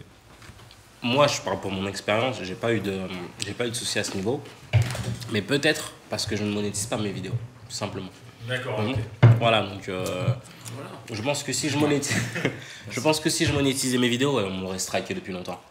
Mais pourtant, encore une fois, je viens avec des sources vérifiables. Je dis pas qu'elles sont véridiques, je dis juste qu'elles sont vérifiables. La plupart de mes vidéos, voilà, si on compte combien de livres je présente dans chacune de mes vidéos, quand je compte, voilà, je présente après une centaine de livres. Donc il y a de quoi faire, il y a de quoi aller chercher. Et puis ouais, mais je pense sérieusement que après je peux pas savoir. Donc il n'y a jamais personne, un internaute, qui a signalé une de tes vidéos parce qu'elle aurait été non conforme à je ne sais quoi. Non, et en plus, voilà, faut vraiment venir avec quelque chose de. Alors, c'est assez délicat d'ailleurs cette histoire. Et Kevin, toi c'est intéressant parce que toi tu travailles sur Internet, mais tu travailles aussi à la télé. Alors, est-ce que c'est vraiment un fossé, ça n'a rien à voir, tu peux pas faire le même boulot sur les 2 médias? Bah ouais, non, c'est sûr. Parce qu'en fait, à la télé, ça va dépendre de la chaîne, du mec qui a la chaîne, de ton producteur, du créneau, de tout un tas de choses. Où eux, en fait, les mecs qui sont à la télé, ils regardent pas la télé, ils regardent des courbes d'audience qui matchent avec des graphiques qui représentent des ménagères. Et donc, eux, quand ils regardent la télé, c'est ça. C'est tout un tas de courbes. Et eux, c'est ça, une bonne émission télé. Ah bah oui, une bonne émission télé. Après, il y a aussi des sujets qui peuvent faire de l'audimat, mais qui vont être censurés parce qu'on n'a pas le droit d'en parler. Oui. Bah, j'ai appris en interne que ce soir ou jamais, ils avaient programmé pour leur dernière émission, là, en juin, une rencontre, un débat entre Éric Zemmour et Tariq Ramadan. Donc là, en termes d'audience, je pense qu'on était sur du strike x 1000. Ouais. Et c'est France 3 qui a dit non, on le fait pas, c'est un peu chaud et tout. En ce moment. C'est con, hein. Mais Ils parce ont que, peur de faire trop d'audience. Mais les peut-être. villages, Jean-Pierre. et ils ont peur d'avoir des beaux débats et d'avoir une confrontation d'idées intéressante. C'est dommage. Donc voilà, non, la télé, ça dépend quelles émissions. Bah voilà, encore une fois, ce soir ou jamais, par exemple, je crois que Tadei, il a jamais trop été emmerdé, si ce n'est là. Il a pris des coups de pression quand même. Ça dépend, c'est une question de taille aussi. C'est-à-dire qu'à un moment, tu peux voilà. te permettre d'ouvrir. Voilà, c'est ça dépend de comment. Tu peux pas arriver from nowhere et débarquer et dire bah tiens, je vais commencer sur la Shoah, j'ai un truc à raconter. Non. Enfin, Dieudo, il venait pas de nulle part quand même. Bah, c'est pour ça qu'il a pu parler aussi longtemps avant de se. Si Ouais, mais Dieudo n'a pas commencé avec son sketch sur. Oui, dans le divorce de Patrick, D'ailleurs, il y voilà. avait déjà des quenelles. Oui, mais non, mais oui, mais il a pas commencé par ça. Enfin, je veux dire, il a une carrière de ouf avant d'arriver à ce sketch-là. Donc, c'est pour ça qu'il est c'est ça qu'il a fait. Quand t'es petit, t'es baisé. Hein. Quand t'es petit et que tu commences par des trucs comme ça, bah oui, mais c'est quasiment quand t'es impossible petit. de se développer. Mais Non, du je coup, sais que j'ai moins peur. Si on mais- me strike, je dis bah ouais, il y a des gens derrière qui sont des networks, des mecs qui sont là, ils disent attends, peut-être essayer de. Ok. Mais du coup, d'accord. toi, Kevin, tu dis que tu vas plutôt te concentrer maintenant sur la télévision et peut-être un peu moins sur YouTube, mais justement, t'as pas peur de perdre une partie de ta liberté d'expression en allant sur ce média-là qui est quand même plus censuré? Non, parce qu'en fait, il y a des façons de faire. Ouais. Et que là, on est à une période un peu charnière où on a besoin d'entendre certaines choses. Et j'ai montré sur mes quelques dernières vidéos qu'on pouvait en fait parler de sujets sans forcément être transgressif à chaque fois et qu'on pouvait aussi essayer de fédérer tout le monde en essayant d'inclure les gens dans la réflexion. Moi, tu m'entendras jamais dire ah putain les absentéistes ou les abstentionnistes. Putain, il y a sioniste dans le mot d'ailleurs. Et c'est moi qui commence à faire, tu te rends compte. Et c'est pour ça que je ripais. Et, ou alors les mecs du FN, putain, pourquoi ils votent pour le FN, etc. Moi, je ne tacle pas les gens qui font ce genre de choix. Et je pense que c'est justement ce qu'il faut faire. L'idée, c'est plutôt de les inclure dans la réflexion, quoi. Et de se dire, putain, qu'est-ce que t'as pas compris, qu'est-ce qu'on peut faire ensemble, tu vois. Parce que le but, à un moment, c'est pas juste de s'appuyer sur l'actu pour faire un bon mot et de faire le bien pensant et dire, ah ben, à la Sora. Moi, mon but, c'est vraiment pour le coup. Et ça Il a placé le beau, c'est le premier à Voilà, l'avoir fait, bravo. merci beaucoup. Tu mets un point, Nico, s'il te plaît. Pour, Tu mets un point Soral, ça en fait un concours. Mon but, moi, vraiment, c'est pour le coup, et ça fait très fleur bleue, mais moi, c'est plus de fédérer les gens et d'essayer d'avancer et pas juste de montrer du doigt tout ce qui va pas et de pas apporter de solution derrière. Donc, je pense qu'à la télé, je vais pouvoir le faire. Tu peux faire. Bah, c'est vrai qu'on a vu ton spectacle parce que bon, tu nous as invités cette semaine, on était voir ton spectacle. C'est vrai que tu fais quand même passer pas mal de messages politiques sur plein de sujets et ça passe comme dans du beurre, quoi. Bah ouais, voilà, le but, moi, c'est pas de contrarier les gens. C'est vraiment d'essayer de trouver un moyen de les fédérer. Mais à l'inverse, à la télé ou même à la radio, c'est rempli aussi d'humoristes qui aiment bien cibler certaines catégories de personnes, notamment les électeurs du Front National, qui sont tous des gros beaufs, des gros cons qu'il faudrait éliminer. Ça, par contre, on a le droit, bizarrement, à la télé. Mais c'est fini, ça. Oui et non, ça commence à changer. Il y mais en a c'est qui fini. essayent encore, mais c'est vrai que c'est quand même de plus en plus. On a le droit aux Roms, on a le droit même aux musulmans. Ah, ouais, enfin, voilà. Franchement, un mec qui fait des blagues sur les Roms encore, c'est qu'il est très ringard. C'est comme si tu faisais dur, hein. des blagues sur Ribéry et Zaya, quoi. Enfin, Sur le mardi, j'en fais une sur les Roms, tu vois. Il y a un moment, faut. Non, Ouais, non, voilà. c'est dur. Non, mais c'est dire, ça s'est fait, ça a jamais choqué personne, quoi. Non, mais- Bah, personne, ça dépend. Non, mais ça, Moi, ça a m'a pas toujours choqué les choqué gens qui- personnellement, mais. Je veux dire, c'est que ça a pas Ah, choqué t'as deux les gens. lignes quand tu vois les élections, permettent t'as ceux qui qu'ils disent disent, c'est ah, vrai, le Front Ça n'a National, pas machin, choqué c'est les des mots. annonceurs. si c'est ça que tu Exactement, veux ça dire. n'a pas choqué les annonceurs, quoi, finalement. Et t'as ceux C'est qui eux, au disent final. je soutiens pas le FN, mais vous êtes sûr 30% de gens qui n'ont pas un élu Victoire de la démocratie Comme tu veux. Ok, ça me va. Je soutiens pas les idées, hein, mais t'es sûr que c'est une victoire de la démocratie Bernard, Henri, il est. Bon, ok. Chacun fait ce qu'il 30% veut. des électeurs, voilà, s'il te plaît. Des électeurs. Des électeurs, oui. 30% des bulletins exprimés. Oui, je suis Mais d'accord. ça représente 12% des Ouais. gens qui sont en Mais âge de zéro voter. raison. Non, Il mais- faut quand même remettre les choses dans leur contexte. Oui, c'est vrai parce qu'on calcule pas assez les chiffres en rapport. Et si avec tu t'informes sur le cercle des volontaires, tu verras qu'on le fait. Tu auras toutes les bonnes Non, mais quand statistiques. je dis on, c'est pas vous, bien sûr. Oui, mais vous faites bien de le faire. Parce que si le petit journal il a voulu le faire, la dernière fois, je trouvais ça pas mal. Il a essayé de recontextualiser. C'est rare de citer le petit journal, c'est avec des volontaires, je suppose.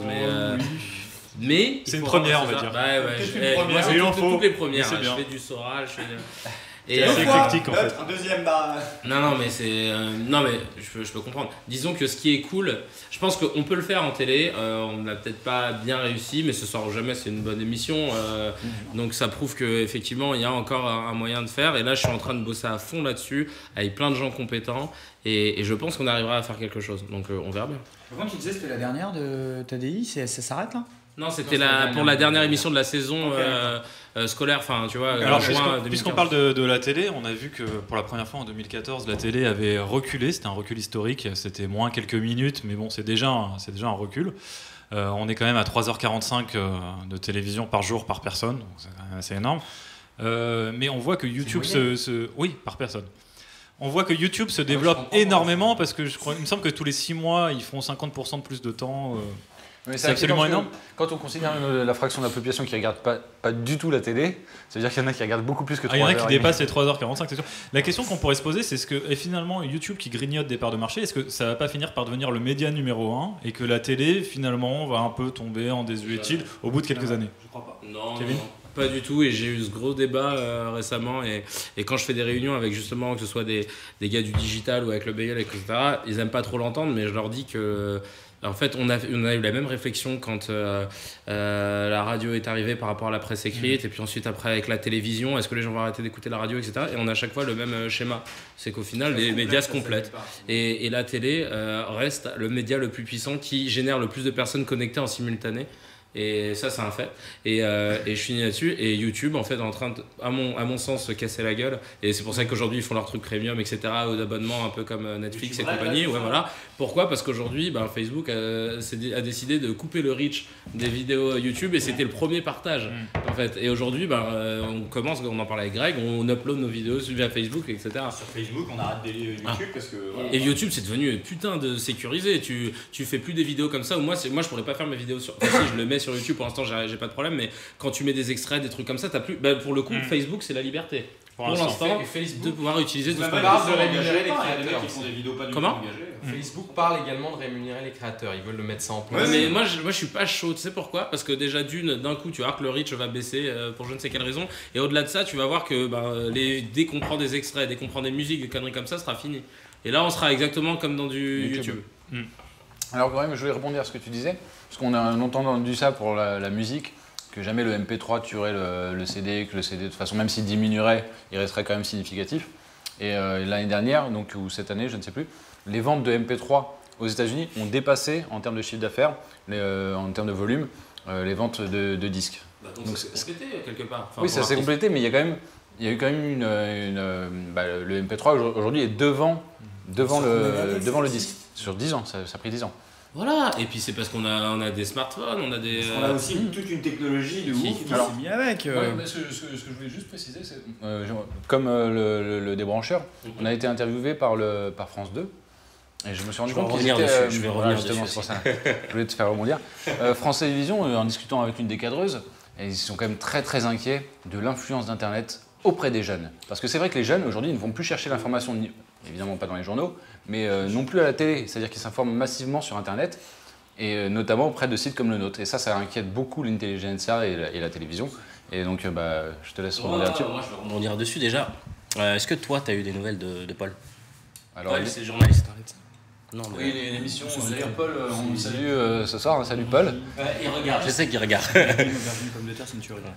Et donc, du coup, l'émission a été prévue pour le jeudi dernier. Finalement, elle a été reportée. Ouais. Je n'ai pas encore la nouvelle date de diffusion, mais d'après ce qu'il m'a dit, elle est effectivement reportée et non pas annulée, d'après ce qu'il m'a dit. Moi, en tout cas, voilà, parce que moi j'avais fait ce que j'ai appelé ça une conférence, mais c'était plus un échange, parce que je pense pas que je suis à même de pouvoir donner des conférences, mais en tout cas l'échange c'est sûr, j'aime ça. D'ailleurs, il y a une de vos caméras qui était venue tourner, donc je remercie la personne qui est venue filmer. C'est pour lui le t-shirt aussi, on a deux. Et donc il y a des gens qui me demandaient en fait les retours. Déjà, ça s'est bien passé. Malheureusement, ceux qui n'ont pas pu venir, je suis désolé pour eux et tout. Je ne sais pas si je veux forcément mettre une vidéo. Par contre, je pense mettre le passage où je titille un peu France 2. Moi, je pense personnellement que si le documentaire n'est pas sorti jeudi, c'est parce que déjà, il a pris du retard par rapport aux récents événements. Mais je pense que, je ne dis pas que j'y suis pour quelque chose, mais Pour mon cas, je pense qu'il va revoir. Parce que je sais que voilà, on a tourné 5 heures. Ensuite, ils sont venus 3 heures lors de ma conférence et tout. Et c'est vrai que voilà, il a vu qu'il n'était pas forcément, je dis pas le bienvenu. Mais il a pu voir qu'il y avait du répondant en face. Et je pense que s'il ne trouve pas un truc, entre guillemets, parce que moi, là, je veux dire mon opinion, je ne pense pas que le documentaire, en tout cas le passage sur moi, sera fait en sorte que mon travail soit valorisé. Voilà, je le dis clairement. C'est pas le but. Hein. Voilà, je le dis clairement, je pense pas qu'on va faire en sorte que, voilà, regardez, écoutez, ce jeune, il veut essayer d'apporter... France 2 va pas te faire de la pub, quoi. Voilà, exactement. Je pense pas qu'ils vont venir à dire, ouais, écoutez, voilà, ce que fait ce jeune est bien, il essaye de faire en sorte que, voilà, de développer un esprit critique auprès des jeunes et tout. Non, je pense que j'aurais peut-être été Monsieur Tombola qui fait le mongol. Je dis pas que c'est un mongol, hein. Je pense que si j'avais joué le rôle du mongol, à ce moment-là, oui, j'aurais été valorisé, voilà, comme certains ils sont venus dans le plateau de C'est mon choix parce que voilà, ils font un peu les mongols. Tu veux dire que Kevin... Non, sachant que je pense que à l'heure actuelle, étant donné qu'on est, on va dire, étant donné qu'on est quand même, on va dire, on n'a pas besoin d'avoir des lunettes pour le voir. On est quand même dans une société où on est noyé dans le divertissement. Et je pense pas qu'à ce moment-là, quand une personne va venir écouter, je vous propose une centaine de livres à lire, et ben cette personne-là, on va la valoriser étant donné que on considère que je suis un coup de pied dans la fourmilière dans l'éducation nationale. Donc, je dis que avec l'intervention, parce qu'il y a des gens qui n'ont pas compris, il faut savoir qu'il y a eu, on va dire, une petite embrouille lors de ma conférence. France 2 ne s'est pas présenté comme je le voulais, donc certaines personnes ne savaient pas que France 2 filmait. Donc à ce moment-là, voilà, il y a eu un peu des échauffourées, mais ça s'est vite calmé. Et voilà, j'ai titillé un peu France 2. Échauffourée, c'est un bien grand mot, parce que échauffourée, ça veut dire... Autant pour moi. La gueule, un truc de taré. Il y a eu un peu, voilà, un peu de brouhaha. Et d'ailleurs, je m'en excuse parce qu'il y a 2 personnes qui ont quitté la salle. Il y a eu 2 personnes. Il y a eu 2 personnes qui ont quitté la salle, donc auprès d'eux, je m'excuse. Mais je pense que je veux juste faire passer ce message. Je prenais pas à partie mon public, je prenais plutôt à partie France 2 et mon but était de les faire participer. Et donc du coup, le journaliste qui lui est venu pour filmer son petit truc et faire son montage derrière, s'est retrouvé à répondre aussi à mon public. Et c'est ce que je voulais, c'est pas un piège, mais c'est ce que je voulais. Et à ce moment-là, voilà, quand j'ai commencé à lui sortir des noms comme François Joly, Guylaine Chenu et tout, on a senti que... Et quand je lui ai dit, je te considérais comme intègre, j'ai pas dit qu'il n'était pas intègre pour moi, je te considérais comme intègre quand le documentaire que tu as fait sur nous, eh ben, tu le feras sur le dîner du siècle. Voilà. Et là, il a fait une tête, il avait... Il dit oui. Quand tu feras un documentaire pareil, à ce moment-là, je te considérais comme intègre. Et puis, c'est vrai qu'il est un peu... on attend toujours le documentaire sur le dîner du siècle, sur le Bilderberg, avec la trilatérale, etc. Juste pour revenir un peu sur le sujet, est-ce que tu considères, toi, que Internet, à terme, va vraiment dépasser la télé? Parce qu'il y a quand même pas mal de nouvelles tendances, de discussions, etc., qui émergent vraiment sur le net et qu'on ne voit pas à la télé. Peut-être bien, mais après, je pense qu'il y a des classiques. Hein. C'est comme le vinyle, on est passé au CD et tout, mais tout le monde aime bien son petit vinyle et tout. Donc ouais, peut-être dans un futur proche, ouais. Mais après... Mais en même temps, il faut voir aussi la télé par rapport à quoi? Parce que si vraiment on parle par rapport aux médias, c'est clair qu'il y a quand même une suspicion qui naît du côté on va dire des citoyens. Voilà, même pour en revenir à un exemple de ma conférence, il y a quelqu'un qui s'est levé, qui a très bien parlé d'ailleurs, qui a dit écoutez, si tout se passait bien avec les médias, ben, on ne vous recevrait pas comme ça. Voilà, ben, ça veut bien dire que voilà, il y a quand même un souci à propos de ça. Je pense que c'est plus par rapport aux médias que la télé en soi. Ouais, je pense que c'est plus par rapport à ce niveau-là que la tendance elle peut changer. Mais sinon, hormis ça, non, je pense que la télé ça restera un classique. Et puis voilà. Greg, tu veux rajouter quelque chose là-dessus? Non. Sinon, on peut passer éventuellement au 3e point. Est-ce que vous pensez que les youtubeurs, et je dirais même les artistes de manière plus générale, ont un devoir aujourd'hui de réinformation, ou finalement chacun fait vraiment ce qu'il veut, et puis... Qu'est-ce que vous... Parce que vous, si on vous a invité, c'est quand même que vous êtes un peu engagé, vous dites des choses, vous essayez de faire passer un message. Kevin? Oui, en fait, je suis très triste. Du coup, je suis content de vous rencontrer, les gars. Parce que je suis très triste de la plupart de mes collègues qui soient sur scène ou sur YouTube. Je leur demande pas de faire de la réinformation, c'est pas à donner à tout le monde, il faut avoir une petite curiosité intellectuelle, mine de rien. Donc on va pas leur reprocher de pas plonger leur nez dans une centaine de bouquins comme pourrait le faire le débrancheur. Mais je dis juste que en tant que citoyen, sachant que tu as une fanbase assez importante et qui vise en plus les jeunes et que les jeunes c'est l'avenir, tu te dois quand même de véhiculer des beaux messages. Au moins une fois, prendre position. Et Et quand je vois des mecs de mon entourage, en plus j'en ai déjà parlé même au Studio Bagel, ça m'attriste un peu de voir que personne ne prend position à des moments où ce serait très important de rappeler que des notions bêtes, quoi. Ça les intéresse pas?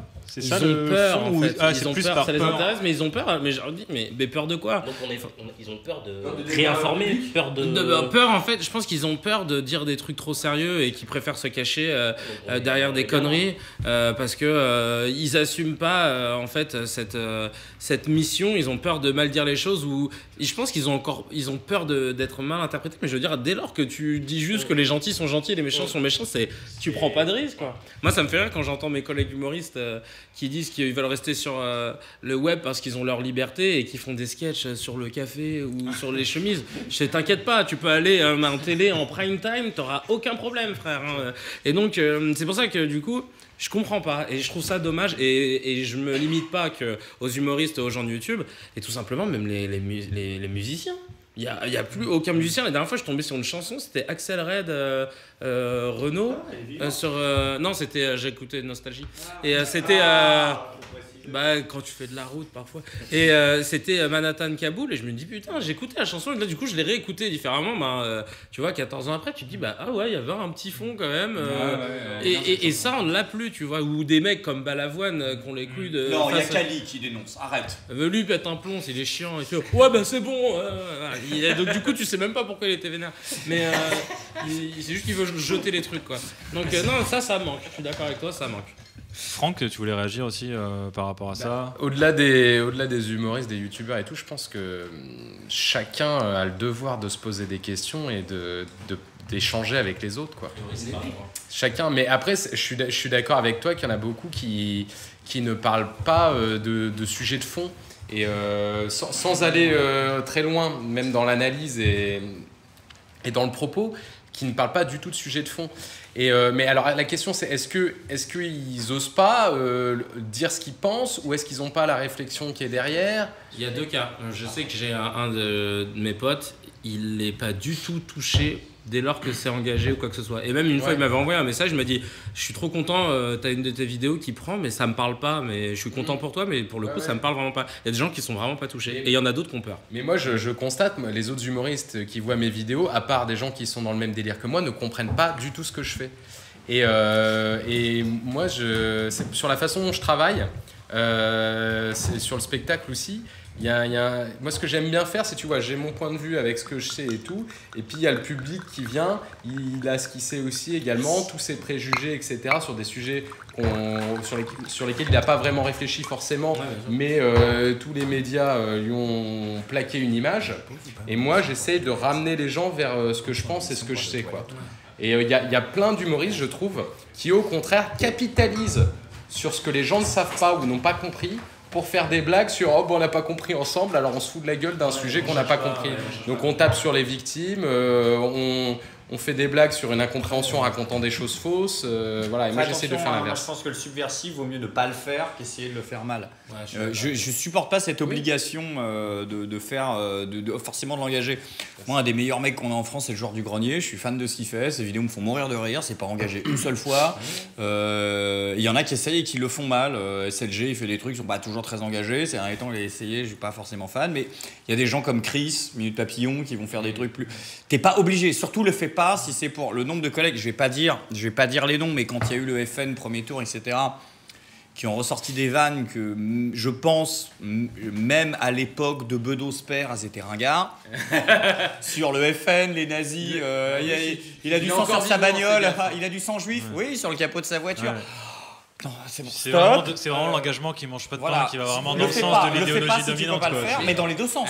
C'est-à-dire, si c'est pour faire de la fausse subversion politiquement correcte, le fais pas. Et si c'est pour faire du conspirationnisme primaire, pour placer 18 fois le mot juif dans ton sketch, simplement parce que tu te dis je vais buzzer sur R, le fais surtout pas, tu pollues, c'est inutile. Si tu peux faire un truc à peu près intelligent, à peu près différent, fais-le. Mais voilà, je vais voir il n'y a pas beaucoup d'humoristes qui font de l'engagé ou de la politique, tu le fais, on n'est pas des masses à le faire, tu vois. Mais si c'est pour faire un truc qui soit ultra politiquement correct, ou alors ultra... t'as vu Soral, tu vois ma vidéo? Ouais, j'ai 18 fois juif, c'est bon, je peux passer sur... Ça sert à rien. Donc fais rien à ce moment-là, mais des fois d'essayer d'être...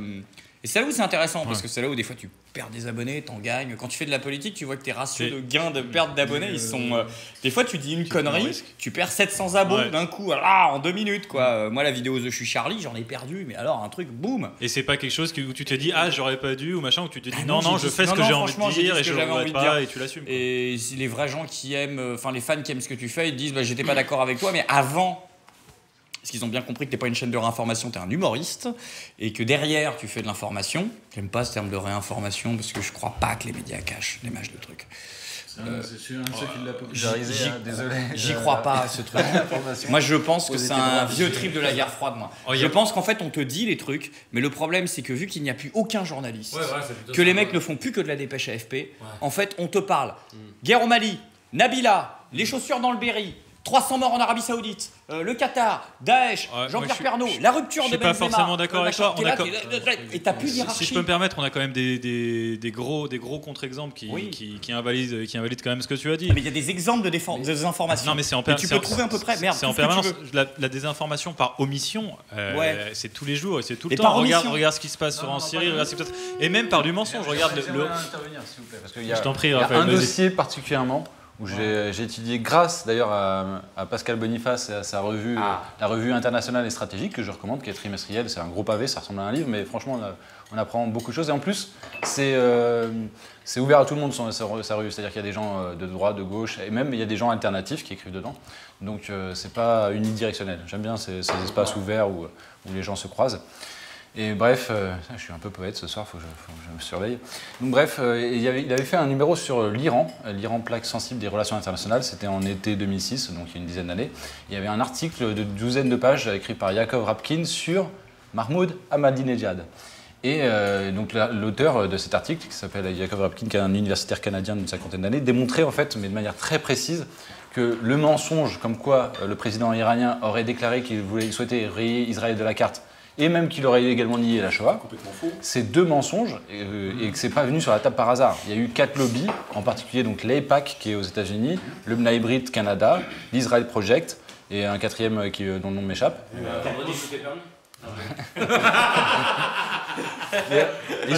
Ils ont envoyé entre 10 000 et 50 000, j'ai pas le nombre exact, mais des dizaines de milliers de kits presse à des journalistes du monde entier qui ne sont pas effectivement, qui eux n'ont pas fait leur boulot derrière de journalistes d'aller vérifier la traduction en farsi, etc.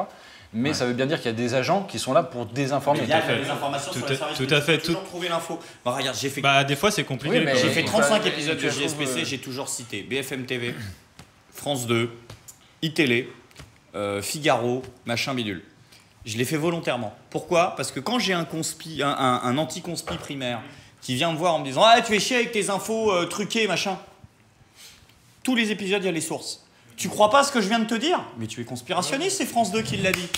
Hop, va te faire enculer. Et c'est comme ça que je les ai. Parce qu'en fait, justement, je pense que après, des fois, ça peut m'arriver quand en dernière sort, l'info n'a pas du tout été relayée. Mais je veux dire que 9 fois sur 10, quand je tombe sur une info alternative, elle est trouvable même de 2 lignes et demie sur un France Info. C'est la stratégie du bulldozer, c'est-à-dire il y a 90% où on t'emmène dans une direction. C'est ce que je te dis. Et voire même on te ment des fois frontalement. C'est ce que je te dis. Et il y a 10% où on te dit des petites pépites. C'est exactement ce que je te dis. Mais elle est trouvable. Mais elle est trouvable. C'est pour ça que je cite tout le temps des infos des médias entre guillemets officiels, parce que le mec qui va me traiter de conspi, c'est en fait lui qui ne croit pas du tout à ce que je suis en train de lui raconter, alors qu'en fait c'est France 2 qui l'a dit il y a 2 semaines. Sauf qu'ils l'ont placé entre 2 reportages sur les godasses, 3 reportages sur Nabila, 4 reportages sur Benzema et sa pute machin bidule. Et après avoir dit 3 fois l'inverse aussi avant. Il n'y a plus d'hierarchie d'information vu que personne ne sait les traiter. En fait c'est par rapport à ce que tu disais il y a aussi une dissimulation par rapport à ce que tu ne dis pas. Tu vois, il y a un côté très superficiel qui empêche d'aller sur la vraie analyse en fait. Par exemple, quand Fabius a dit, je crois il y a 2 ans, Al-Nosra fait un très bon boulot en Syrie. Voilà, tu balances juste ça comme ça, les gens font « Ah bah ok, on soutient des rebelles modérés » et puis si tu vas pas sur le fond de ce qu'est Al-Nosra, t'as l'impression que tout va bien. Hein et puis une info est chassée par une autre. Je veux dire, moi, quand j'ai vu Manuel Valls chez Bourdin Quand on lui a posé la question si c'était moral de se réjouir, c'était pas indécent de se réjouir de signer des contrats commerciaux avec l'Arabie Saoudite qui exécutent des gens pour leur opinion, leur sexualité, oui, ou qui respectent pas les droits des femmes, toutes les choses qu'on met en avant, si c'était pas indécent de se réjouir de contrats commerciaux avec eux, et que Manuel Valls répond mais est-ce que c'est indécent d'essayer de sauver notre économie? Ça pour moi ça aurait dû faire la une partout, ça aurait dû être sur toutes les chaînes de télé, des intellectuels et tout qui. Il y a des énormes infos qui passent inaperçues. Alors je pense qu'il y a aussi un gros problème de formation. Il y a un gros. Je pense pas que ce soit un problème de formation. Je pense que c'est la presse aujourd'hui, elle va dans certains sujets parce qu'elle n'a pas le droit d'aller dans d'autres sujets. Va dans une école de journalisme. Moi j'ai une copine qui le fait, c'est la cata. Regarde, comme nous les humoristes. Nous avec nos petits moyens. Sur AFP, à copier, il ne sait pas faire d'analyse. Mais c'est parce qu'ils sont formatés, effectivement, dans un sens, c'est parce qu'il y a des. Ouattari, c'est intéressant de le débrancher si tu veux réagir, parce qu'on t'a pas entendu sur ce sujet. Pour te faire réagir, d'ailleurs, non seulement ils sont formatés en école, mais surtout, j'ai l'impression que c'est aussi un truc qu'il y a dans toutes les entreprises, c'est-à-dire qu'on a de moins en moins de temps pour faire notre taf correctement. Ça, c'est l'augmentation de la productivité, et ça touche aussi les journalistes. Il faut relayer le plus d'infos, pas les relayer le mieux possible. Et alors, juste après, je précise, Ouattari, c'est mon ami qui est là-bas. Toi, c'est Watt. Non, moi, c'est le débrancheur. Le débrancheur. Oui, dis-moi. La question. La question, c'est du coup, j'ai oublié. Non, toi, est-ce que tu penses justement que les artistes, pour revenir à la question de base, ont forcément tous une vocation ou devraient tous s'engager à un moment donné, ou que pas forcément, chacun fait ce qu'il veut et puis on n'a pas forcément de devoir de réinformation? À un moment donné, oui, je pense qu'on a un devoir, je dirais, plus d'information. Et après, chacun fait ce qu'il veut. Voilà. Mais je pense qu'au bout d'un moment, il faut se positionner parce que, par exemple, pour ne prendre que ça, je ne prends pas les journalistes, mais par exemple, les rappeurs, ils sont tout le temps en train de blablater quand il faut. Moi, je ne les entends pas parce que, en soi, nous, voilà, pour moi, j'ai très peu d'influence, mais l'influence que j'ai à mon échelle à interpeller France 2, voilà. Mais un rappeur, c'est 40 000 fois ce que je fais. Et je trouve que oui, au bout d'un moment, il faut quand même se positionner parce que, imaginons qu'il y a des attentats et que derrière le mec qui nous sort un clip, calage sur tout le monde. Ouais. Je pense que ça pose plus de problème à ce niveau-là. Donc c'est des grosses tapettes, les rappeurs. Voilà, il y a pas de. Parce qu'ils disent des gros mots. Je suis plus à ça après maintenant. Alors, spécial dédicace à Cortex et qui j'ai tourné il y a 2 jours. T'es une pute, mec. Je te l'ai pas dit en face parce que j'avais pas le temps. Et on était en train de. Mais je t'encule en fait. Voilà. Vous avez tous rendez-vous à Nation après, les gars. Non, mais j'habite pas là. C'est The Place to Be pour ça. J'habite là. Je disais tout à l'heure, le problème qu'on a avec le journalisme, c'est qu'en fait, c'est depuis qu'on est parti sur des chaînes d'infos en continu. Parce qu'en fait, le journalisme à la base, c'est pas ça. Déjà nous, on n'est pas fait pour encaisser tout un tas d'infos de tout ce qui se passe dans le monde non-stop. Et parce que ce qui se passe, c'est que du coup, à force d'accumuler tout ça, on commence à s'en foutre. Et en fait, à la base, un journaliste, ça doit vérifier son info, recouper, etc. Et là, aujourd'hui, il balance l'info, il vérifie après. Et c'est ça le gros problème. Et ça a été inventé dans les années 80, je crois, avec CNN. Et en fait, ça joue le jeu de tout un... au-delà de ça, ça remonte même à tout ce qui est spéculation, en fait. C'est parti de là et du coup ça leur permet de spéculer et après sur leur marché boursier etc ils sont dans des spéculations à la nanoseconde, enfin ça devient des trucs de taré. Donc résultat en fait on est dans le flux constant et résultat je pense qu'aujourd'hui, et c'est David dans un code qui me disait ça la dernière fois et je trouve ça très juste, si demain on avait une soucoupe volante qui se posait Trocadéro pendant 3 heures et qui s'envolait, je pense qu'au bout d'un jour ou deux on n'en parlerait plus parce qu'il y aurait eu d'autres infos. C'est aussi simple que ça parce que moi il y a des infos de malades qui sont tombées, je me suis dit putain il n'y a pas de suivi, genre la nana la française et son mari qui s'est fait démonter par un mec au sabre devant le Uniqlo en Chine. Il s'est pris un coup de sabre, il y a des vidéos du mec avec son sabre et tout, il s'est fait arrêter, puis après on n'a pas eu la suite de tiens pourquoi il a fait ça, qu'est-ce qu'il avait en tête, etc. C'est un truc con, hein. Là je te sors un fait divers, mais tu vois c'est pour te dire quoi. Comme on dit, une info chasse l'autre quoi. Exactement. Alors, et c'est ça le gros problème. Moi je voulais juste réagir sur la fin, peut-être pour conclure ce débat, sauf si tu veux rajouter quelque chose. Je voulais juste vraiment, parce que c'est quand même la télé, le rapport avec la télé et les journalistes de télé c'est quand même hyper important et je pensais qu'il y a un truc dont on a peut-être assez peu parlé, c'est le logiciel aussi qu'ils ont, c'est-à-dire dont ils ont du mal des fois à Non, mais c'est pas logiciel, c'est pas paradigme, on va dire. Paradigme. Ouais, il utilise aussi ce mot. J'étais vraiment sur un logiciel, genre sur quel OS Le logiciel, c'est-à-dire S'il y a des geeks qui nous regardent. Ce que je veux dire, c'est qu'il manque un peu d'ouverture d'esprit. Et en fait, moi je sais qu'on nous parle souvent de Descartes à l'école. Descartes, donc je pense que je suis. Maintenant, je suis Charlie, bon, ça a un peu changé. Mais Descartes, c'était. Charlie, donc j'arrête de penser. Le problème, c'est que oui, c'est ça, c'est la mort de la quadrature du cercle. Et donc du coup là, le problème c'est qu'en fait, il disait également, j'ai le droit de douter de tout, y compris de l'existence de Dieu. Et aujourd'hui, on arrive, bien sûr qu'on peut douter de l'existence de Dieu, par contre on ne peut plus douter de certain nombre de choses, de la Shoah telle qu'on l'a racontée, etc. Et des attentats du 11 septembre, des attentats de Charlie. Et donc le doute aujourd'hui est de moins en moins permis, alors qu'on est le pays des Lumières. C'est un truc qui est super nouveau ça. Moi c'est un truc... la neutralité, sur le complotisme, c'est fou comment ça a changé. Moi je suis né on est tous nés dans les années 80 ou pas là? Putain, mais je veux dire, le mec le plus badass des années 80, c'était Fox Mulder, quoi. C'était X-Files, t'étais là, tu disais putain, le mec il remet tout en cause, c'est un héros. Aujourd'hui, il prend 18 procès pour incitation à la haine raciale, il va en tôle et il est baisé. À l'époque, moi, on était tous, moi j'étais abonné à Conspiration Magazine, les mecs sont pas allés sur la Lune, machin. Mais bien sûr, il y avait aucun problème. Tout le monde était conspirationniste, c'était un truc, tout le monde regardait X-Files, et du jour au lendemain, il y a eu le 11 septembre. Les bigards, les machins, ils ont fait les mêmes sketchs que d'habitude, et là d'un coup, tout le monde, nous aussi, on était les premiers. Là, t'as plus le droit. Ah bon? Et parce que ça deviendrait antisémite. Je sais pas, moi, il y a un mec qui croyait au lézard, depuis quand il est nazi? Je n'ai pas compris, il y a un rapport entre. Et d'un coup, c'est venu. Effectivement, il y a la loi Guesso, et puis après, il y a eu Kassovitz. C'était un truc cool, branché. Sur le bureau, sur le plateau de TDI, qui s'est fait. Attention, c'est du révisionnisme ce que vous faites avec le. Non, je suis pas d'accord, en fait. Mais c'était pas méchant, en fait, ça, à l'époque. Il y a un mythe de l'avant et de l'après 11 septembre qui est totalement faux, en fait. Je suis pas d'accord. La loi Guesso, elle date de 90, quelque chose comme ça. Donc ça commence à... Non, il y a une progression, et le 11 septembre, il y a une progression sur la paranoïa du terrorisme, etc. Il y a une progression clairement depuis le début des années 90, et le 11 septembre, ça a été l'opportunité de faire passer dans la tête des gens l'avant et l'après 11 septembre. Il y a une pièce de Martin Crimp, un auteur anglais, qui s'appelle Atteinte à sa vie, où tu la lis, tu as l'impression que ça a été écrit juste après le 11 septembre, et ça date de 1997. Ouais. Paranoïa du terrorisme,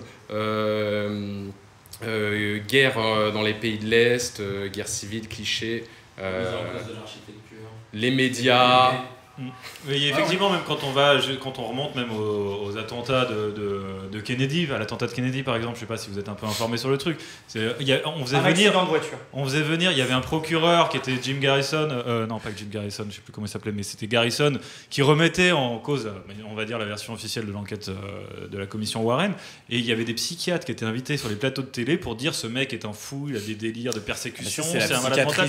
Du débat. Ça a toujours existé finalement, la chasse aux complotistes. C'est qu'aujourd'hui, peut-être qu'Internet ouvre un champ d'action, un champ de réflexion qui fait que ça va toucher plus de monde. Mais moi, mais pas d'action, parce que dès que ça sort du net, c'est pas crédible.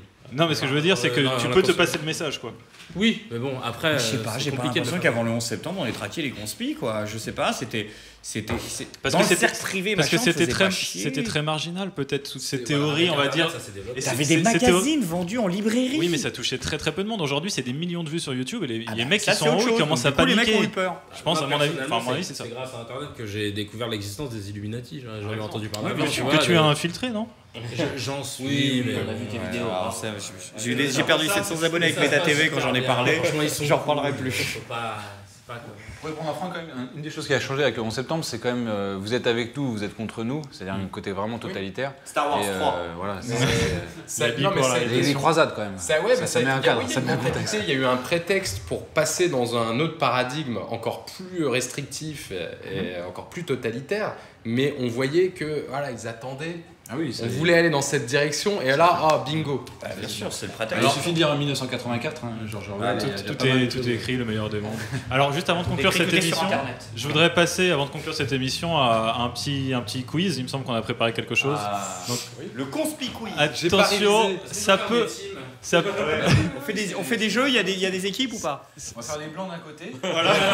Voilà. Ça me dérange pas pour le coup, c'est parfait. Et nos amis agro-pénis de l'autre. Alors, si tu veux nous présenter rapidement, Raph, de quoi il en retourne. Le principe, c'est on va voir si vous connaissez un peu vos collègues. Donc on va vous passer quelques extraits de vidéos de C'est bien, youtubeurs. ça, on allait tous prendre contact, faire des trucs ensemble. Et là, tu Voilà. voilà, c'est bien. Non, c'est les autres, c'est les autres. Alors par contre, je vais devoir prendre un peu de son parce qu'on a, Le café, Cyprien. on a préparé ça un petit peu à l'arrache. Et donc j'ai besoin d'un câble. Donc on va voir si vous connaissez un peu les autres youtubeurs. Parce que. Les autres youtubeurs aussi. Non, les autres youtubeurs, les autres chaînes YouTube. Donc on va vous passer des petits extraits Dans la fameuse vidéo, tout le monde croyait que c'était, moi je te dis que c'était. sur un concept de blind test. On vous passe juste le son et vous devez reconnaître de quelle chaîne il s'agit. En fait. Ouais, quelle est la chaîne? Ouais. C'est pas le youtubeur, c'est la chaîne. C'est une petite difficulté. On veut la chaîne. supplémentaire. Alors il n'y a pas beaucoup d'extraits, ça va aller très très vite. Et il y a un cadeau à gagner. La chienne YouTube. Donc non, c'était une blague vraiment pourrie. Heureusement, je suis pas youtubeur. Hein, J'aime bien que les règles soient claires. Non mais ça marche bien. Ça. Non mais ça marche bien, c'est ban. Des fausses blagues, j'adore ça. La chaîne n'est pas le nom du youtubeur, c'est ça? Sauf si La chaîne. Sauf si tu veux. Souvent c'est un peu la même chose. Tu en peux vrai. dire le nom du youtubeur si tu veux faire gagner tes concurrents. Allez, on y va. On y va. Je m'écarte un peu de toi. Ouais, parfait, j'allais te le suggérer. Voilà, c'est parti. Mon kiki. Alors, Et on répond comme ça en hurlant le nom. C'est ça? exactement.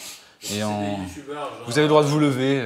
Je sais pas moi, des mecs genre Louis fait le con et qu'on connaît, fait qu'on genre 200 vues, là tu nous aides pas. Tu prends des mecs un peu. Non, mais on prend des mecs connus. Il y a le public qui souffle là, vous savez comment c'est. Tu me diras, j'ai découvert un truc qui s'appelle Panda Mocker. Bonjour Christophe, Mathieu Longat. Et j'ai même pas eu le temps d'entendre. Pardon, C'est de ma faute, je parle. c'est de ma faute. Alors, on la compte pas celle-ci. C'était une petite En mise en plus, le bouche. mec il dit bonjour. Ça c'était un test justement. Alors, Génial. J'ai entendu parler. vous êtes prêts? Beaucoup plus dur, attention. C'est dur hein. Ouais. Le mute. Oui. Tellement visible. C'est le play qui ne marche pas. C'est voilà. Voilà. C'est l'aléa du direct, hein, vous en faites pas. Ah putain, bonjour, je te. Il y a une nouvelle émission qui vient de sortir, ça s'appelle Top Chef. Je sais pas si vous Cyprien, avez vu. non? Ouais, c'est ça. Putain, j'en ai pas reconnu. Cyprien. J'ai reconnu la musique et j'ai fait. Voilà, c'est pour voir ceux qui kiffaient le mainstream. Moi, Cyprien, un point. Alors, hop, 1-0. c'est parti. Dégueu de pas me l'avoir compté. L'anticonstitution européenne nous condamne à un chômage de masse. Michel Collomb. Les gens que la monnaie comme Non. si c'était. Ah non, c'est Alain Etienne Je Chouard. veux la chaîne. Ça. Non mais là c'est un extrait, c'est pas le mec qui parle. Usul 2000. Oui. Sérieux Ça Oh putain, Ah là, oui, mais c'était fallait nul. attendre, bah oui. Fallait attendre Bah oui, fallait attendre. Ça fait un point Il y a partout. Usul qui a parlé à un moment. Ouais. D'accord. Ah, c'est chaud. Bravo. Ça bravo. fait un point partout. Ah non mais c'est pour les connaisseurs, mais vous faites partie du système les gars, vous êtes censés connaître. C'est vrai Quand que moi, Usul a parlé, j'ai je reconnu, mais elle a reconnu avant lui. Je reconnais que les vrais. Là franchement. Un partout, un partout. Troisième extrait. Ça met un petit peu de temps. Moi, je suis les amis. Oui, Franck Bosset. Ah, ralenti. C'était qui là? C'est Franck au ralenti. Ah bon? Devant Watari.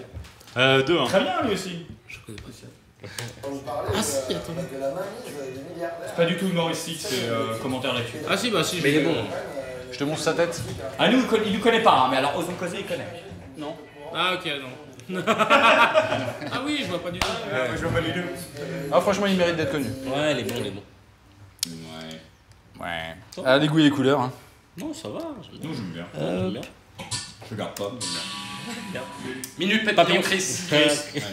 Ça fait 3-1 du coup. bien. Ah oui, bah, ça, oui. Ça va très Je très suis très censé vite. pas connaître les youtubeurs du tout. Quand je vais au Non, YouTube Space, mais- les gens me sortent des noms. Chris, il était nominé avec nous au Canal d'Or. Si oui, je sais, mais là j'ai pas eu le temps. Il a Ah, entendu le sample. Mais Alice Gaming, Greg va reconnaître direct. Alice Gaming, je Alice Bloodiger. Mais je suis En fait, amoureux il est à côté de moi, il regarde. Je sais. Oui, je suppose que. Je vois rien du tout. Oui. Ça nous fait 3-1. Regarde par là.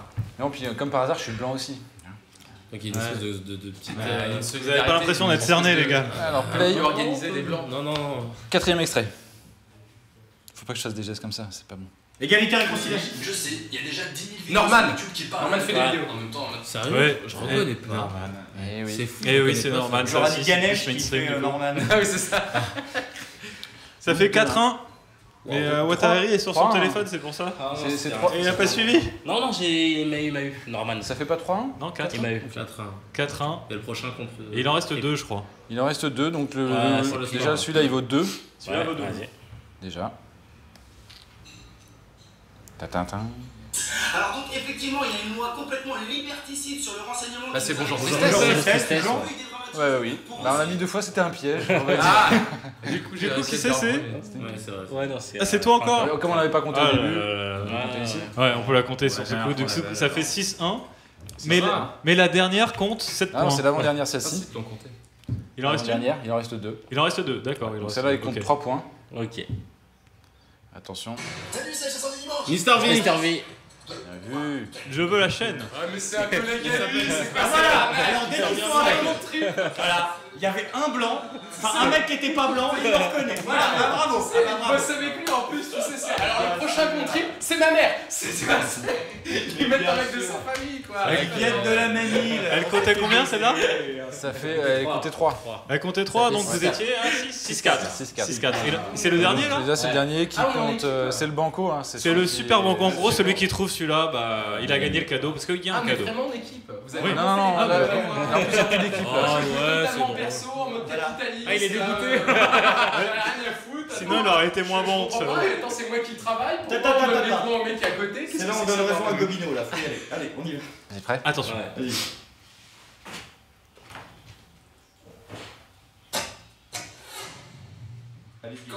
Date ta gueule. Ah, Oh, bien vu. Bravo. Ah putain, enculé de ta gueule, ouais, bravo. Est-ce qu'on peut lui remettre son cadeau? On en a gagné 7, ils en ont gagné 2, mais c'est eux qui remportent. Ça s'appelle la France. Alors, dès qu'il y a deux couleurs, on se fait baiser. Merci. Bravo. Discrimination positive. Voilà. Bravo, le cercle de la bouteille. Voilà. Zéro région, c'était pas la peine pour se casser le cadeau. Oh, fallait pas. C'est la kippa qui l'a Ah, pas. la kippa pour C'est Kevin. celle qui l'a porté dans son sketch. Son sketch, ouais. On a réussi à la récupérer, qu'il a porté dans son sketch où il fait le sketch de la kippa. Allez le voir sur internet si vous ne l'avez pas vu. Non, parce que c'était Rachel. Non mais il fait semblant, c'est pas la scène, il est toutes les semaines à la Sina, il se fout de notre gueule. Merci beaucoup. Ah ouais, c'est magnifique. Merci beaucoup. Et sinon, j'en profite pour signaler qu'on a critiqué France Télévisions, mais avant le sketch que tu avais fait, ou après le sketch que tu avais fait, France Télévisions, envoyé spécial, a fait une enquête sur ce journaliste qui a fait cette vidéo, ce journaliste israélien qui a fait la vidéo à Paris. Ils ont fait une enquête, comme quoi les médias mainstream également enquêtent sur des sujets parfois délicats. Ou Cache investigation aussi. Oui, cache investigation. Non, mais disons que je l'avais fait avant eux et qu'au final ils ont fait le truc après. Qui est moins drôle, mais qui est intéressant. Ouais, super intéressant. Alors on va rapidement finir là avec quelques questions du public. Je vais passer le Il y a micro. les internautes, on Ah oui, fait des questions. les internautes. Ah ben voilà, il y a le. Oh, c'est magnifique. Tu t'en occupes? Greg, es-tu célibataire? Ouais, Alors, oui, il y avait. Moi, je prends le dernier, si ça vous dérange pas. Oui, alors il y a eu beaucoup de questions. Je peux avoir votre attention pour les questions? Voilà, alors j'ai sélectionné 3 questions. Hein. Il y en a eu quelques-unes, mais on va essayer de faire assez rapide. Alors il y avait une question qui est pas très politique, hein, mais qui s'adresse à Greg. On voulait savoir, qui s'adresse à Greg, qui n'est pas très. Ah, alors malheureusement j'ai pas les noms. Qui était pour Greg et qui voulait savoir comment tu avais connu l'acteur qui joue le père Blaise dans Kaamelott. J'ai connu Jean-Robert parce que Jean-Robert suivait mes vidéos et les aimait bien. Et quand on a lancé le Comedy Club avec Franck, il m'a envoyé un message pour me dire merde pour ce soir, etc. Et quand j'ai écrit la saison 2 de GSPC dans lequel on passe de 1 personnage à 5 personnages et que je voulais pas faire du SLG et jouer les 5, j'ai contacté en lui disant écoute, je cherche un mec qui pourra faire à peu près mon grand frère, qui sera plus grand que moi, qui a à peu près la même gueule pour jouer prof. Je l'ai contacté, on s'est rencontrés, il a aimé. Et maintenant, Jean-Robert, qui joue Père Blaise dans Kaamelott, fait partie de la saison 2 de Je suis pas content. Ouais. Très bien. Comme ça, par les vidéos. Bravo. Alors la deuxième question, bon, ça peut être une question collégiale. J'avais envie de l'adresser plutôt à Kevin. Je suis pas filmé. Hein. Qui était de savoir comment tu fais ou comment tu essayes de fédérer un maximum de gens. C'était bizarre comme question. Comment je fais? Comment j'essaye? Tu as parlé un petit peu d'humour fédérateur, il me semble. Et voilà, est-ce que tu as des petits trucs pour éviter? Tu parles avec sincérité. Voilà. C'est déjà une. C'est dur que le crâne. Non, mais c'est vrai qu'il y en a plus beaucoup qui le font, mais c'est juste ça. Il n'y a pas de secret. Tu parles avec sincérité et tu prends soin d'essayer d'inclure tout le monde dans ta réflexion et pas de stigmatiser des gens, tout simplement. Dans un monde d'hypocrites, être sincère est un acte révolutionnaire.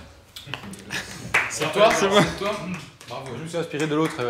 Dans un monde de mensonges, Ouais. dire la vérité est un Il est acte. poète en ce moment. Ouais, poète. Pas mal. Il a tout tué là. Il était là, et là. Et alors du coup, la dernière question à Franck peut-être et aux débrancheurs. Mais alors très rapide parce qu'on n'a plus beaucoup de temps, on arrive à la fin de l'émission. Est-ce que vous pouvez définir très rapidement votre culture politique? C'est faisable? Je commence. Star Trek. Matrix. Matrix, le film. C'est terminé ou il y a encore quelque chose? On peut encore. Est-ce que t'avais un coup de Oui. gueule? Non. Pour finir, par rapport à la personne qui est soupçonnée d'être le débrancheur et qui aura un rendez-vous avec le rectorat, n'hésite pas à me contacter pour me dire ce sera quand. J'essaierai de faire venir tous les blacks avec une barbe et une casquette pour venir te soutenir. Et nous allons venir avec, je sais pas si tu l'as le t-shirt à côté de toi, le t-shirt pilule et le petit symbole du colibri. Et donc pour ceux d'ailleurs, ouais, tu peux le montrer. Ouais, donc pour ceux d'ailleurs qui me demandent énormément où les trouver, contactez-moi direct via le Facebook de Ouattara, je vous répondrai. N'hésitez pas parce qu'on me demande souvent les t-shirts c'est quand. Et l'épisode, par rapport à l'épisode, vu qu'on me demande quand est-ce qu'il sort l'épisode, donc soit je vous le sors pour Noël, ou soit faudra attendre la rentrée scolaire. Voilà. Ça dépendra de quoi? Ça dépendra de. À Noël. Voilà. Non, mais je suis en train de réfléchir parce que je sais que Noël c'est une période où on oublie beaucoup, on passe du temps en famille et j'ai pas envie que cet épisode passe aux oubliettes. Voilà, donc. Mais en même temps, il y a des gens qui n'ont pas de famille avec qui fêter Noël, donc qui seraient bien contents d'avoir un petit d'argent pour fêter Noël, et donc sache qu'il consommeront ta vidéo.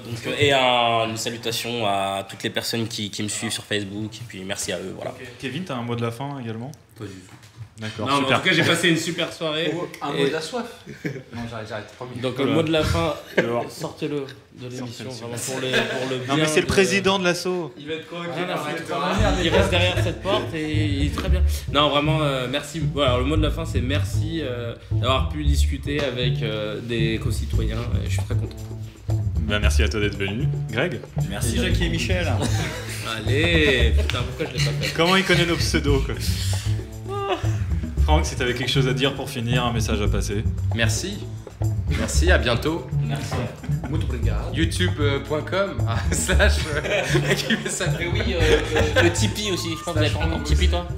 Tipeee. Ouais. Bon en tout cas merci, ça nous a fait très plaisir de vous recevoir, je pense qu'on a fait une bonne émission, on a bien rigolé, on a bien discuté, je donne rendez-vous à très bientôt aux internautes pour un prochain dîner du cercle, d'ici là bonne fête à tout le monde et à très bientôt. Cercle, on était pas au dîner du siècle.